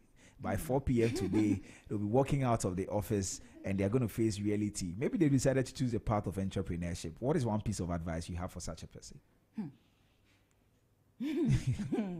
Okay, so when you're starting, don't expect everybody to support you, else you'll be disappointed. Okay. You know, you're expecting that your very close friends, like someone creates a YouTube channel and you say, oh, share for me, help. Your very close friends might not support you. And if you're not careful, you might think that because they are the most close to you, they're not like supporting you or giving you that kind of support means that what you are doing is not good. No. Sometimes they come later. Okay. Like they're just watching to see how far you go. I remember some time ago, my mom told me, you are finished school, you are finished doing masters, you want to do soap. And you say, seminar. You know, because they don't understand. It's not a soup, it's a seminar. Yes. Because they don't understand where you are going. Do you get it? So you have to be your number one, like cheerleader. Thank you. That's the word. Even when it looks like everybody doesn't understand, so long as you understand, just keep going. Keep praying. You get there. You understand that it's not just seminar, you know. It's an international shower job. Yes, I'll come back to you. Yes. Let me go over the phone lines to Nene Aita, and then I'll have a conversation with him. Lydia is also in studio, and so Lydia, just say hi to us, and then Lydia, how are you? I'm good. Yeah, good to see you. Good to see you. Good to see you. Come with all the fire and the energy. Giving it to them. Yeah, so I'll come back to you shortly. Let me go to Nene. Nene, good morning. How are you? Good morning. Oh, my brother. Well. Good to hear from you. Yeah, thank you very much. All right, great. Let me ask the same first question that I asked Portia. What was it like for you at 4 p.m., 5 p.m., wherever you were on that particular last day of national service? What was running through your mind? Honestly, if I am to be honest, it personally was totally blank. Because, you know, in Ghana, nobody actually prepares you for post-national service trauma. I would label it as trauma. I hope you can hear me. Loud and clear. Yeah. No, I'll label it trauma because speaking to a few people preparing for this interview, you'd realize that a lot of us have not been readied for what will happen after national service. So personally, my mind was blank at that time because all we knew or all I knew was, okay, I picked this company and then I got my service there and then I'm done with it. And then automatically we expect that, oh, we'll be retained. Do you get it? Because maybe we did this or we did that there, but that was not the reality. And then I think you are aware of my journey, and you know that even get into employment is a hassle. Honestly. And then just like my colleagues in the studio were saying, I had to go through entrepreneurship myself, had to go and learn how to cook and do things on the side. And it took a long time to actually, you know, get employed. So honestly, I would say that standing in the gap or putting myself in the shoes that I was in a dilemma. I didn't know what the direction was. I didn't know what the next step was. But then I just knew that something had to happen for me. So talking about this, I feel like I understand what some other people are going through. Or what some national service personnel are going through right now. Yeah. I see. So how did you land your first job? So it was through a referral. So like I told you the other time, when I finished, I wasn't retained. So I went ahead to learn how to cook because I was like, nah, I have to do something for myself. And then just like my colleague in the studio said, everybody baths twice or once a day. I was like, everybody eats every single day. So exactly. Right. So what I can do is, and nowadays, because of social media, I don't need to have a shop. You get it? Yeah. I don't need to have a shop. And also because of my engagement in school and then leadership roles that I took, I was quite privileged to have like a lot of contacts. I was like, okay, fine. Then let me learn how to cook and then, you know, just send it to all my contacts. you never know. Somebody might want to try it, and then I would get, customers who will be ordering from me every single day.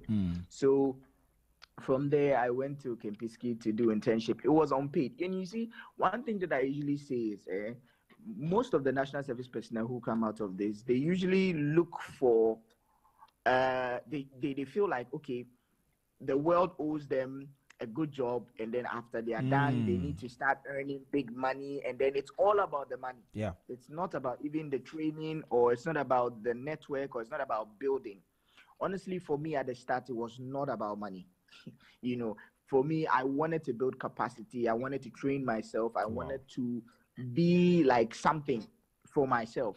You get it? I wanted to gain skills that will help me be like relevant in the industry.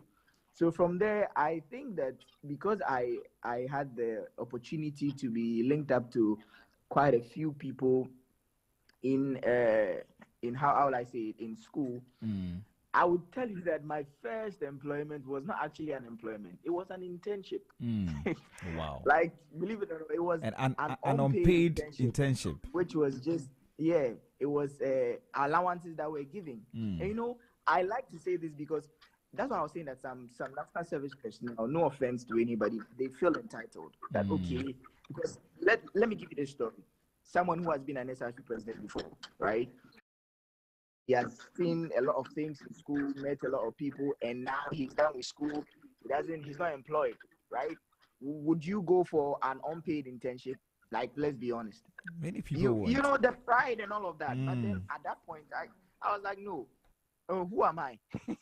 Whatever I have done, who am I? I'm just a normal human being. And at the end of the day, it's all just noise, right? In the sense that nobody would actually come and pick you up. You need to.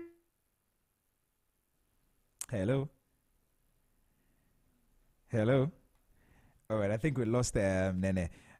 He's sharing a very interesting story. We'll get him back and then we continue the conversation. But he says something. Many people don't want to go into unpaid internships and all of that. How real is that? Lydia, you are a career coach, and so you should be able to speak from that angle. Let me start dwelling from the sense of entitlement. Seriously, it put me off. I see. For where I am now.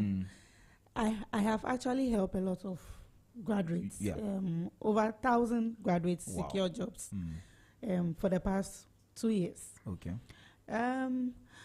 One thing is that, when you post a job vacancy and then someone comes into your DM and say, how much is the salary? This person just finished national service. And I'm asking, what do you have? What are you bringing? Those questions, if you ask this question for the first time, I know, money is important, but you know that you don't have, even when you come, you don't have the relevant skills. You don't have that experience. You don't have the experience. You get it. So asking how much is the salary alone, it's like a red flag for me. It puts me off.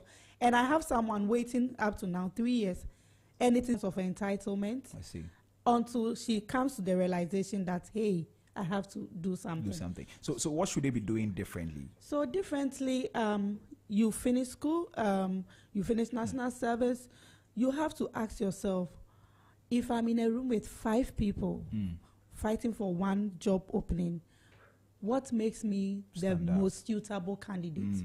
If you assess yourself in this way and you realize that there's something you have to do more, that is where the focus should be. You have to have something that is unique, what I call unique selling proposition, something that makes you stand out from the rest. So that in case we are 100 and we are fighting over one job, I will be the most ideal candidate for the job. Okay. So that is what you should look out for. Being aware of that and building on it and capitalizing on it to get the job. Right. And so that should be the focus. And then also helping yourself, be visible. Okay. So helping yourself, if it's about reading, if it's about storytelling, if it's something about chat AI that you have actually learned over the past, try and talk to people about it. And let's see what can it do for them, how can it help them in their businesses, and look at that. Okay. Instead of what is the salary? What's the salary? That's the first question. And when you ask, I will not even come to the chat and respond because for me, it's a red flag. It's a red flag. Yeah. Okay. All right. So I'll come back to you again. I think we have Nene back on the lines. Hello, Nene. Yeah. Okay, great. Sorry. Yes. Oh, it's okay. So, I mean, like I was saying, so I went into this unpaid internship, right, with the mindset of, and even that was one thing that I feel wowed my employers, because in the first time we went into the interview, they asked me, and I told them that honestly, I am not here because of money. I am here because I want to build capacity. Wow. You understand? I'm here because I want to work. At this point in my life, I want to work. I want to make something out of myself. And then they asked me what role. And you know what I told them? I told them that I don't mind, because honestly, people don't understand that now a first degree is a blank paper. Where you actually get your real work experience, or your sense. Because in Ghana, most of us grew up saying, I'm going to be a doctor, and then we all go in and do general science, and after that we realized that we went into the university, and then we actually did it. And this is the truth. So then I told them that, put me where you want to put me. And then this man assessed me and realized that, okay, you can do well in sales. You get it? So immediately he put me in sales. And then the workload and then the allowance did not match. But then we did it every single day for like 6 months.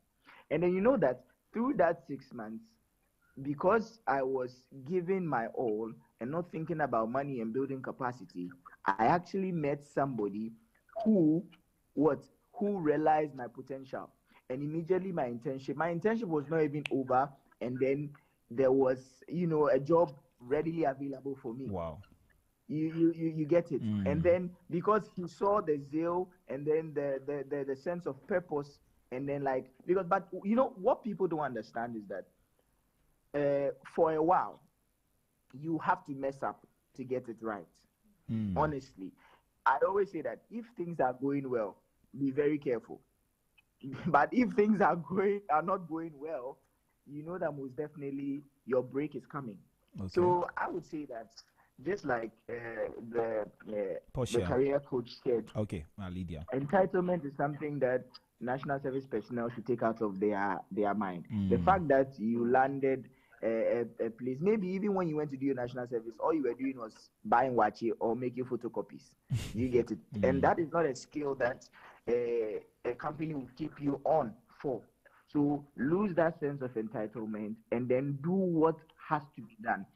Going into your career first, don't think about money. Just think about learning, think about building your capacity, think about what you can bring that is different from. And honestly, let me be honest, what I feel I brought to the fintech company was that the interviewer realized that I could speak, I could communicate.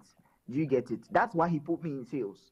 Because he realized that in all the, the career coach said, in all the 5 people that came into the room, I was the one who could speak, and then I could express myself. So immediately he put me in sales, and that was my break. Wow. So I feel like lose the entitlement and take every opportunity. Just like she said also, because I can tell you, before I even got that, there was a team of people. We were going around with our CVs. We went to Cantonment, went to Laboni, and then we printed CVs and we're entering into companies and telling them that, oh, we need a job. We're just dropping our CVs everywhere, every single place. I was actually coming to ask you that, whether you wrote some applications to some organizations. How many organizations can you? I mean, how many can you mention that you took your CVs to? Oh. So I took it to GB Foods, I took it to Fidelity, I took it to EcoBank, I took it to quite a lot of places. So ideally what I was doing was I was using the sales concept. So I pitch to 100 people, I get 10. Or I pitch to 1,000 people, I get 100. So I was like, all these people can't reject me. By all means, one person will call you. And out of like 50 people that I went to, it was the one. That was Pay as Africa, who gave me my break. You see? Wow. So ideally, that is what you have to do. You have to be relentless You have to not give up, because let me cite an example. A few months ago, whilst I was doing, I was working, one of my colleagues from school contacted him, and he was like, "Oh, he after national service, he has not got a job and all of that." And then I was like, "Oh, there's this company who are doing an aptitude test, and then they will recruit and train you like graduate training." So he went there. And when he went there, he realized that he went to meet a few of his colleagues, and then this guy he didn't prepare for his aptitude test. He did not prepare for the interview and everything. And then I asked, because I called the interviewer and I asked him, how did my guy do? And he was like, "Oh, the guy didn't come in prepared." But you know what he told me when I asked him? He was like, "And when I went there, I met a few other people who I know, and then they were already doing their internship there, and they have some ties with the company, so I know that they was." You see, the sense of entitlement again. He's not ready to work. Go prepared. You're not ready. And then, but you blame the company, and then sadly, this is the narrative. I think I would. Yeah, you yield at this point. But I want to ask that, were there moments of uncertainty or some discouragement, and how? I mean, along the way, and how did you handle that? Oh, there were a lot of uncertainties. There are days that you cry. There are days that you feel worthless. Even during the internship process, there are days that I'll be like, let me see where I've been and see the experience I have. I don't have to put up with this, because you have somebody you are probably older than, who is a staff, talking down on you, condescending, but then throughout all of that, because that's why I always say that personally, I feel like I have been privileged and got the opportunity to have been through a rough terrain in leadership. So in all those moments, I could fight I suppress my emotions and okay, work is work, emotions are emotions, and not mix it. And then also I had people that I could speak to. It's always good to have somebody who is ahead of you. So there's this man, Raphael Bonny, and then I used to really talk to him about what I was going through. And then my uncle in the UK, he's a pastor. He speaks to me, like family. So what I do is, when I come back, I unburden myself on them. I tell them I'm going through this. So how do I handle it? Currently, I feel that the youth of nowadays we think we know everything, and then we don't have to seek for advice from other people. But just like the old adage goes, the one who's growing, let me say, akwalana obiya akwalada, but opinion no being bida. And idea opinion bet na say huno akwala jina mountains to grow. Our elders have been through it. They have seen it, and then they have been, like it or not, they've been where we are. So it doesn't hurt to ask for. So this is how I go through the uncertainties. Right. I seeked for help. I didn't try to do it on my own, and then I just picked up myself. Like, it's okay to cry. It's okay to stop and take a breath and then try again. Okay. Exactly. Right. So that's how I did. I never gave up. Okay. Yeah. All right. So more specifically, maybe that'll be my last question to you. On this. But what if you're listening? There's a national service person listening to us this morning, and they want to transition into unemployment right after here, and they don't know where to start. What do you have to say to them? Okay, so I would say that once you were working in the company, I'm sure you should have tried to network with, the upper management. I feel like some people are not intentional about what they want to do. You know that the reason why you're doing national service is to gain relevant experience. And after that, you ought to network with people. And then also get employment. So first, I feel like once you are there, you should try networking with the people who can call the shots for you. Like it or not, this is the truth. You get it? And then after you do that, you should try to make yourself indispensable to the company. Don't. I remember that when I went to this company doing the unpaid internship, people started calling me like, "Hey, this guy did be our person." You get it? Right. But they didn't know that it was a plan. I was trying to make myself relevant, because the only way you can learn is to what? Is to practice. True. So I would be sitting down. My other colleagues would just be sitting down, chatting, laughing, talking and be happy. But I would walk into maybe the accountant's office. I'd be like, sir, do you have anything I can do for you? I would walk into the HR's office. That was my way of creating relationships and bond with people in higher positions. Do you get it? And another way I was doing was I was also trying to make myself useful. Because honestly, if you are not useful, we'll discard you. True. But if you are useful, we'll retain you. That is how I built. So I feel like this is what they should do first. They should create relevant skills. They should network with people in the company. Because if you do that, then 80% guaranteed you'll be retained. True. Even if you are not retained, these people you can go to them and tell them that, oh, sir, or madam, I'm not sure I'll be retained.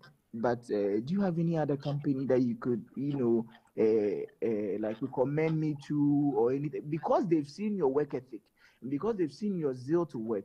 Trust me, 2 out of 10 would actually try to help you. So I feel like this is what service personnel should do. You should network.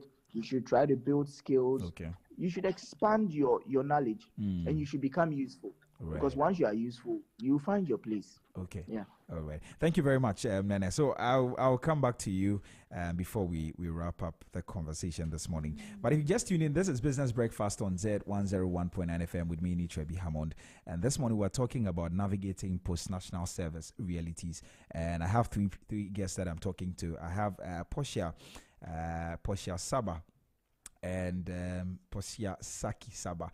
And she's an entrepreneur. And she's the founder of Regal Genelp Innovations. And also, I just spoke to Elliot Nene Aita. He's a development advocate and also a change influencer. And then I have Lydia Kwe saying she's a career coach and HR consultant. We would love to hear from you. So please send us a WhatsApp on 0544321019, 0544321019, and then we'll read your messages for you. We're streaming live on Facebook at ZFMGH and also on YouTube at Z Multimedia. You can drop a comment on these platforms and then we will also read them for you. Please share the link to a friend and let them join the conversation this morning. All right. Now let me come to you, Lydia. You are a career coach, and so you give us the professional advice as well. Where do I even start from?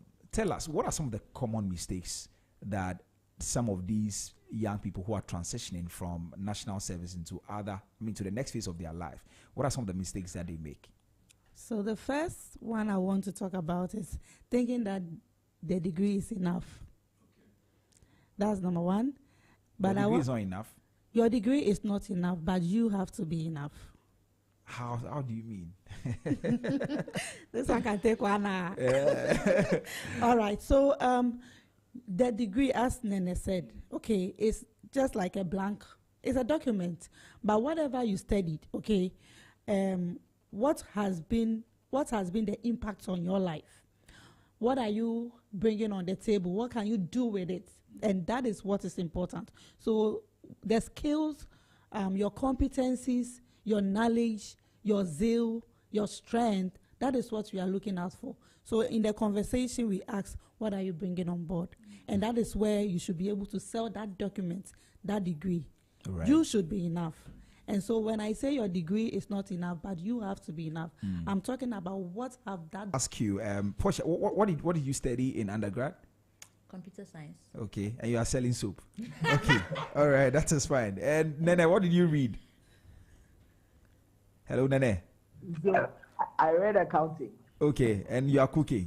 Okay, all right, that's interesting. Yeah, all right, so okay, let me come back to you, Lydia. Continue. Yeah. So as I was saying, the first, your degree is not enough. Number two, drop that sense of entitlement. It's something that, in fact, it's out of pride. You know, I met a lady. She did national service with me, and for the past 3 years, anyone who does internship with me, before you go, you have your job. Wow. So that is something I do intentional. Okay. But this lady, she was very disrespectful. She felt that kind of sense of entitlement. My sister is working here. I don't have a problem. And then, oh, okay. So I just left her, you know, being your and as we are speaking, she's still job searching. She will, until she learn. It's not because I want her to learn. Sometimes you have to experience it to actually learn. Wow. Okay. So that sense of entitlement, please drop it. Drop it. I want you to also focus on yourself. Have a goal and focus on it. There are a lot of noise. I call them noise because everybody, if you've heard stories, people will come to, it's not easy. Some will say, you do this, you go through this, but focus on that goal. What goal do you have? Where do you see yourself? What do you want to do? Focus on that goal. Right. So that it limits the distractions. There are a lot of distractions out there. It limits the distractions. So these are the 3 focal things I want to dwell on. Talk about. These are the things you should actually focus on. Now, CVs are a very big topic today. Yeah. What makes a CV stand out in today's job market? Because maybe there's somebody who has a CV in their hand, but like I was saying during I was saying during my business brief early. So we have a segment called Business Brief where I'll share something ahead of the roundtable, and I'll say that there are some CVs today that looks like shopping list. Tell us what exactly makes CVs stand out in today's job market. So the CV is not about the length and filling spaces. Hello, I'm the CV expert. So listen. It's not about filling spaces. The fact that we say bring CV means one page I have to occupy with nonsense or trash. What is relevant is one, your name, your official name. Okay, that should be the most highlighted thing on your CV, bolded. The second thing is your skills. Because you are just finishing national service, you have to dwell on your skills. We know you don't have that experience. So what are the skills you have? Don't tell me Microsoft Word, Excel. In this dispensation, who doesn't know Microsoft Word and Excel? Okay? Yeah. What else do you know? We are in AI era, tech.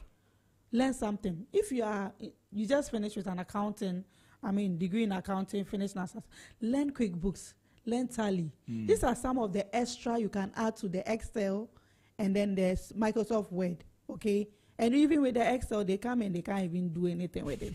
So these are some of the things. Your skills, we know, capitalize on that skills. Communication, how good are you? There's a lady I spoke with, she national service, but she can speak French. I said, you have something. So capitalize on the language proficiency, the French, and you will see that you'll be actually advanced when you get there. So what skills? So the skills should be there. We should see the skills. That is your dwelling point. But there are some people who just pick up skills from somewhere, just dump it on there. Yes. How do you demonstrate it, even on the CV, that you've really done something with that? All right. Yeah. So let me tell you the fact. It takes me less than a minute to know if a CV is good or not, if I have to do it manually. How do you do that? Tell us. I think it's a skill, but when I look at a CV, within a minute, I'm able to say that these are the errors. Okay. I do CVs. It's part of my services. So I know a good CV. So the fact that you have seen skills out there, and so you are putting them on, your roles and other things on the CV will just expose you. Expose you. Yes. Because you can't tell me you are proficient in IT, and then when I'm reading your roles, there's nothing correlated. Nothing is correlating whatever you have put there. Okay. So how am I sure that this is you? So it is not just about listing the things. It's about whatever you are saying you can do, let it reflect in your roles, what you did actually. I see. And that is where we are able to tell. Yes. Okay. And about the experience, so job experience, internships and all of that, how do you capture it so much that it gives a particular message? Great. So volunteering, internship. First of all, you have to it's called volunteering experiences. So you have to list them in a way that you are not just saying that I was doing photocopies. No, let us know the number of copies you did per day. Okay, so quantify them, put some quotes on it, right? That makes it gives it volume. Wow. Yes, you don't just state it like there. I did this, and like I interviewed people. What do you mean? How many people did you interview daily, weekly? And what was the impact on the organization? Okay. That is what we want to know. So don't just say that I interviewed client for the organization. It will not sell. Okay, so it you will need not to sell. Quantify it. Quantify it. Make it impactful. So I interviewed 3 clients every day, helping the organization realize or sell 8 goods. Okay. So out of 3, you are telling me that out of the 3 people you interviewed, out of the 3, 1 person, you were able to attract 1 person to buy the good. And when I see that, if I pause. Okay. And I do some examination. I say, okay, let me bring her on board. Let's have a discussion. Let me know how best she can help me or he can help me. So don't just list things and just dump it there. No, it will not sell. Okay. It will not get to anywhere. Even when we put it in the ATS, the tracking system, your score will be like 5% out of 100. Do you get it? So put some, quantify it, and let us know how the outcome of what you did. And it can be done in a short phrase. Okay. If you have a CV, we can do some demonstration. I don't mind. I don't mind. Okay. So what other things on CV? Maybe we can finish the CV. So the skills, your roles, what you did, if volunteering, whatever you did, you put some impact on it, and your education. Okay, your education. For now, I would say if you are an entry job seeker, you are now entering the job market or starting, you can put at least 2 references there. Okay. But when you get to the mid-level, I don't advise you put references. You state upon request. Okay. So why, they are why though? For the mid-level, because you have a lot of experience and you can actually sell your experience for the 2-page CV, do that. And then mostly when we are interested, we ask you for your reference. So you can actually put a clause, just a short phrase, and say references available upon request. And then have a reference list document where it is like an add-on to the CV. Okay. So whenever they want it, you just pull that. I don't advise, but because you are a starter and you don't have much to tell aside your skills and some volunteering, so you just put some 1 or 2 reference because you are starting. Why do you want me to ask you for reference before you get it? So like make everything available, okay? Right, okay. So that I can draw on it. Okay. And it's a bit of advice I gave. I see.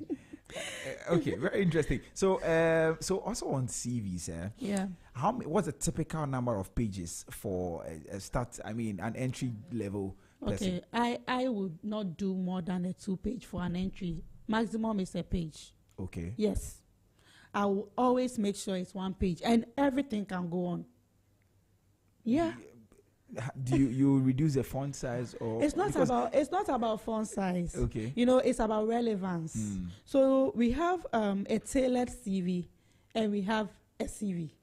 So let's say I can have like 2-page, 3-page CV with a lot of non-far or non-relevant stuff. Right. But when I am applying for a sales role, I have to tailor the CV. So I take all those non-related stuff I did towards the sales job, and then I concentrate on how the sales experience I can use it. Okay. So you capitalize on that. Right. Okay. So at the mid-level, 2-page is okay. Maximum 2.5. But I mean 2-page should be okay. And then at the senior level, 3-page. Sell yourself. Depend. Maybe you are going for an executive director. If you have a 4-page, which have volume, I don't mind. Yes. All right. My last question on the CVs: how do you actually? I mean, I see that some people put their courses that they read on the CV. Is that advisable? For me, it's not. Just tell me degree in accounting. Okay. You only state something out of the course when it is very needful for the role. Okay. Right. So let's say for now, I have HR, I've done everything, but I'll always put project management there because I manage projects, I do events coordination. This is something out of a scope of human resource maximum. But project, maybe the role I'm applying needs somebody who manages projects, so I have to put it there. But stating the course, we know. People state a lot, they come and you ask them, what is this? Me, I'll do it too. And a lot of recruiters do it. You say, I studied maybe architectural something. Then I say, what is architecture? The person is there. The person cannot even define what he said he studied. So don't just put yourself out there. Okay. Don't fill the space. Have some quantity and impact. Right. Our time is running very fast, and so we'll try and touch on a few other things. Yes, and then let's talk about interviews. What exactly do recruiters look for?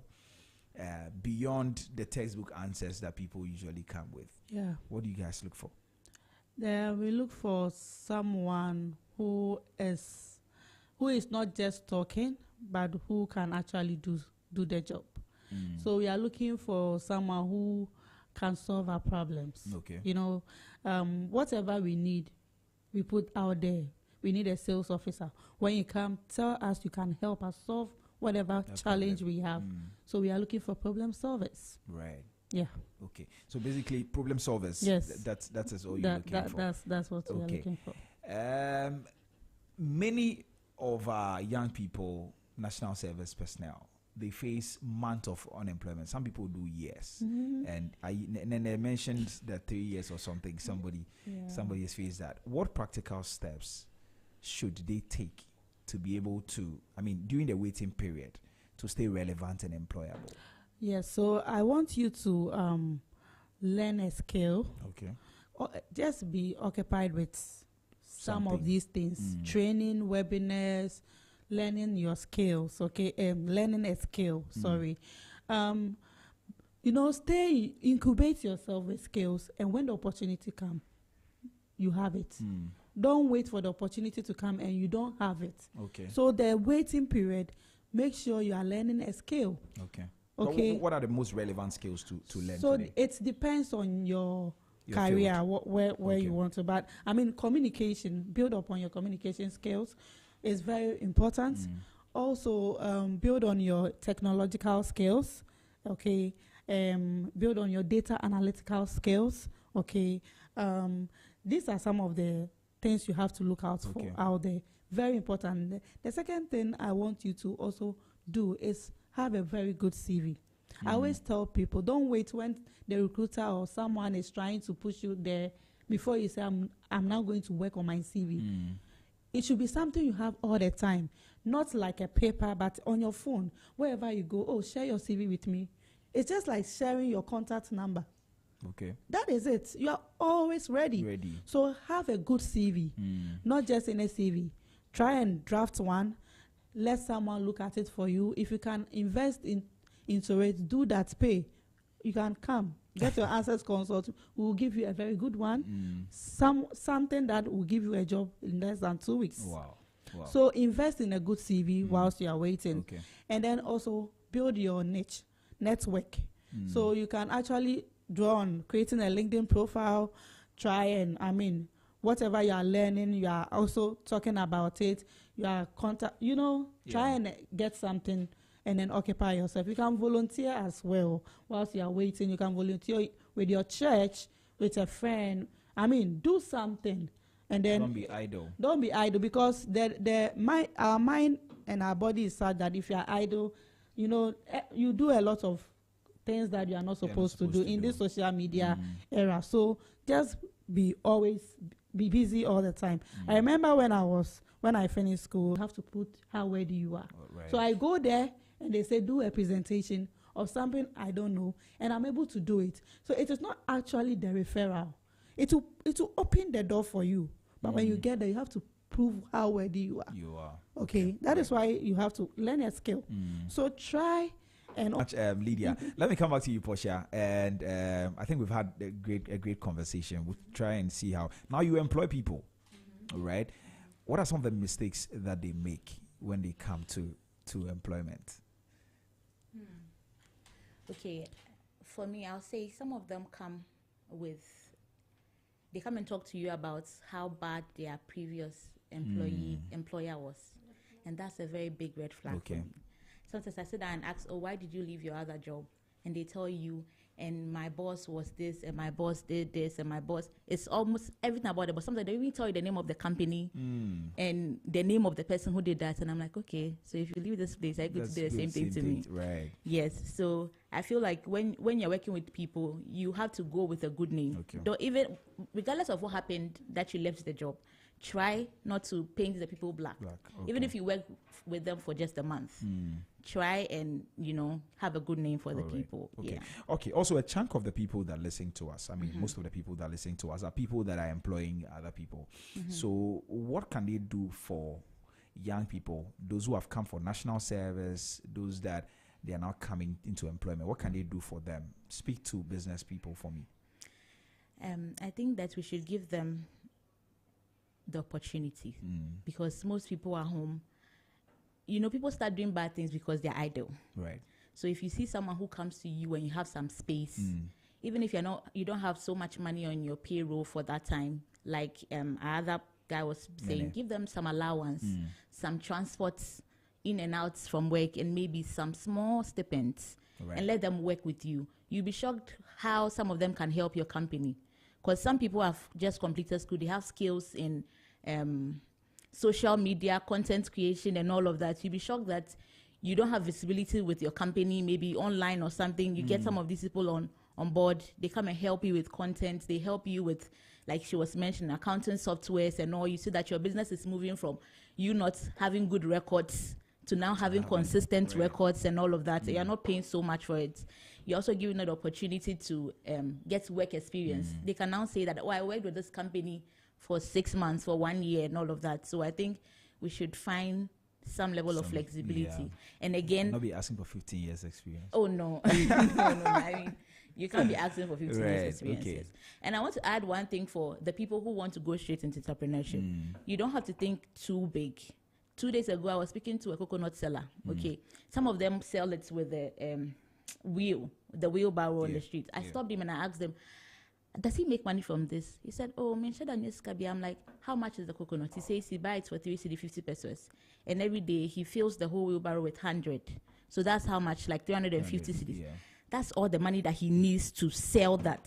I'm like, how much does he sell? He sells one for 7 cedis. How much profit is that? 350.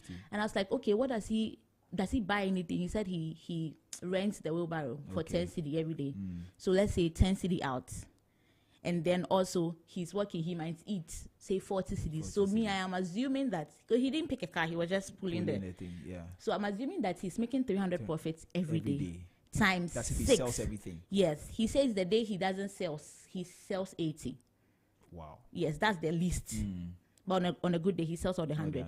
So that's 300 cedis, taking the 50 off, times 6. How much is that? 8 times 4. You are making almost 7,200 a month. And somebody who's working in a bank or something might not be making them. I was really shocked, like seriously, because I see them all the time.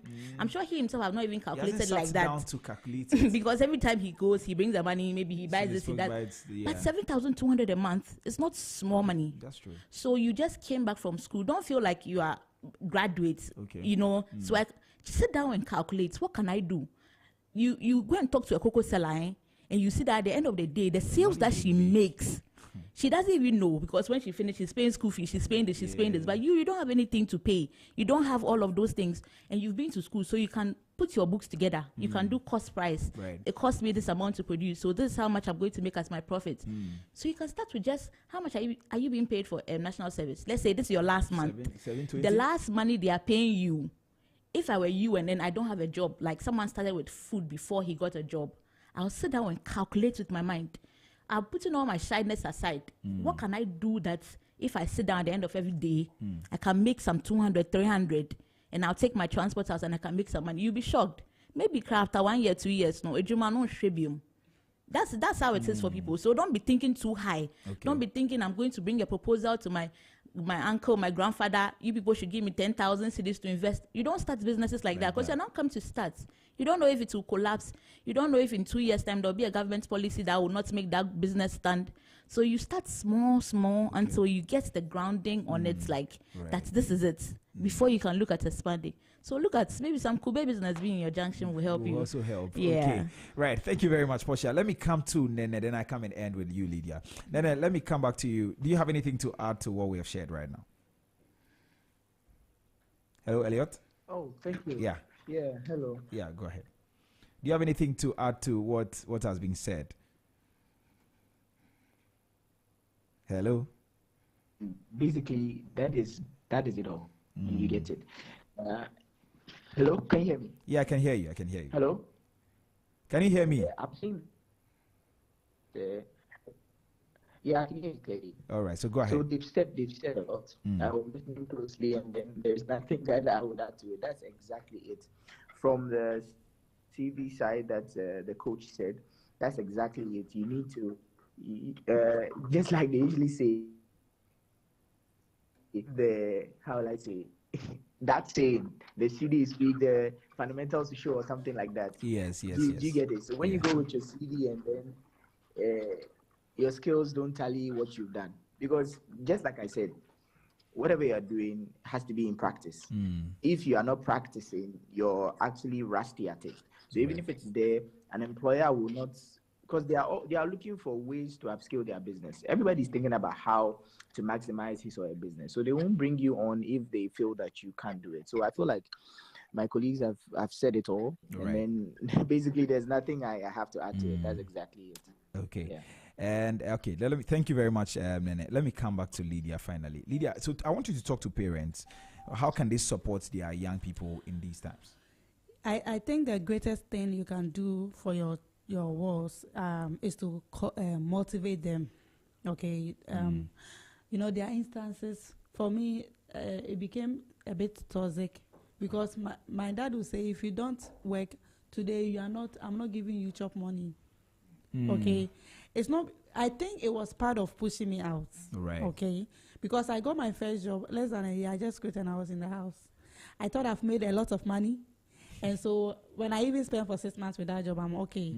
But within 3 days of staying with him in the house, I realized that he will give everybody money. He will not give me money.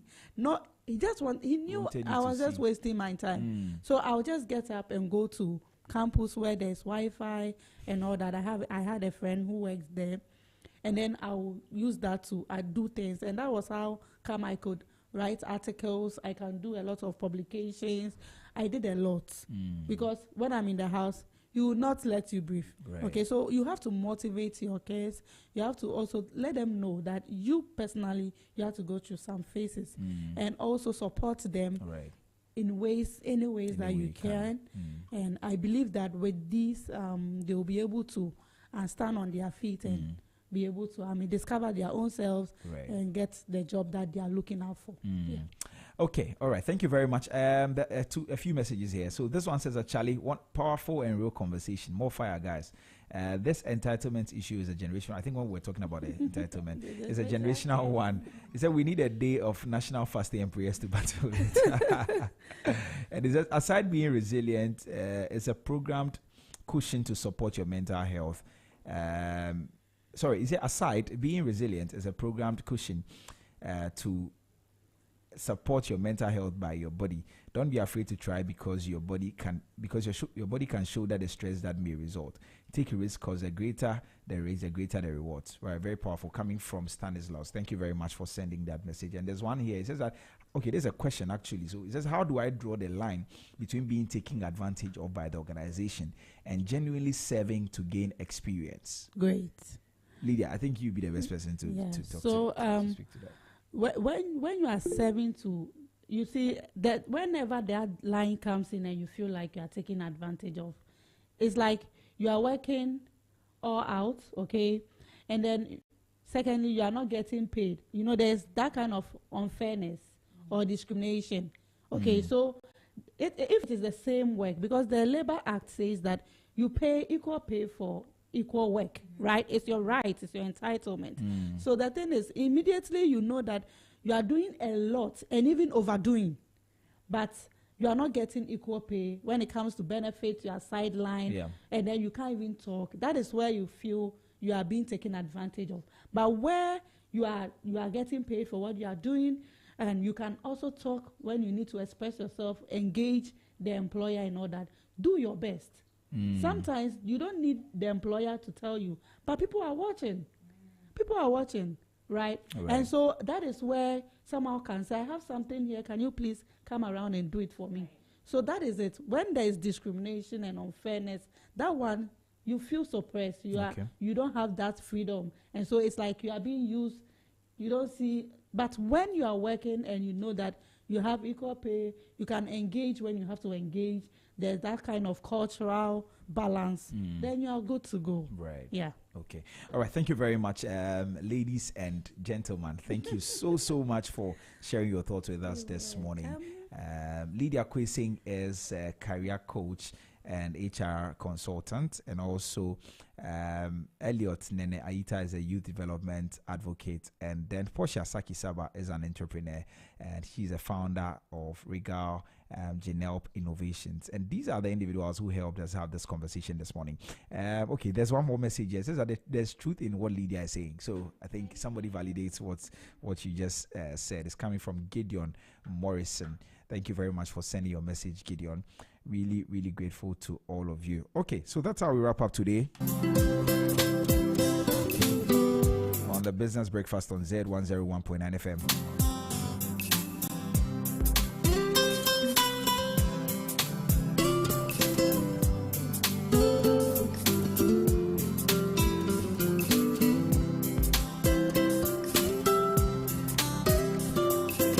What a conversation it has been. We've heard from an entrepreneur who reminded us that sometimes when the door to employment doesn't open, you can build your own.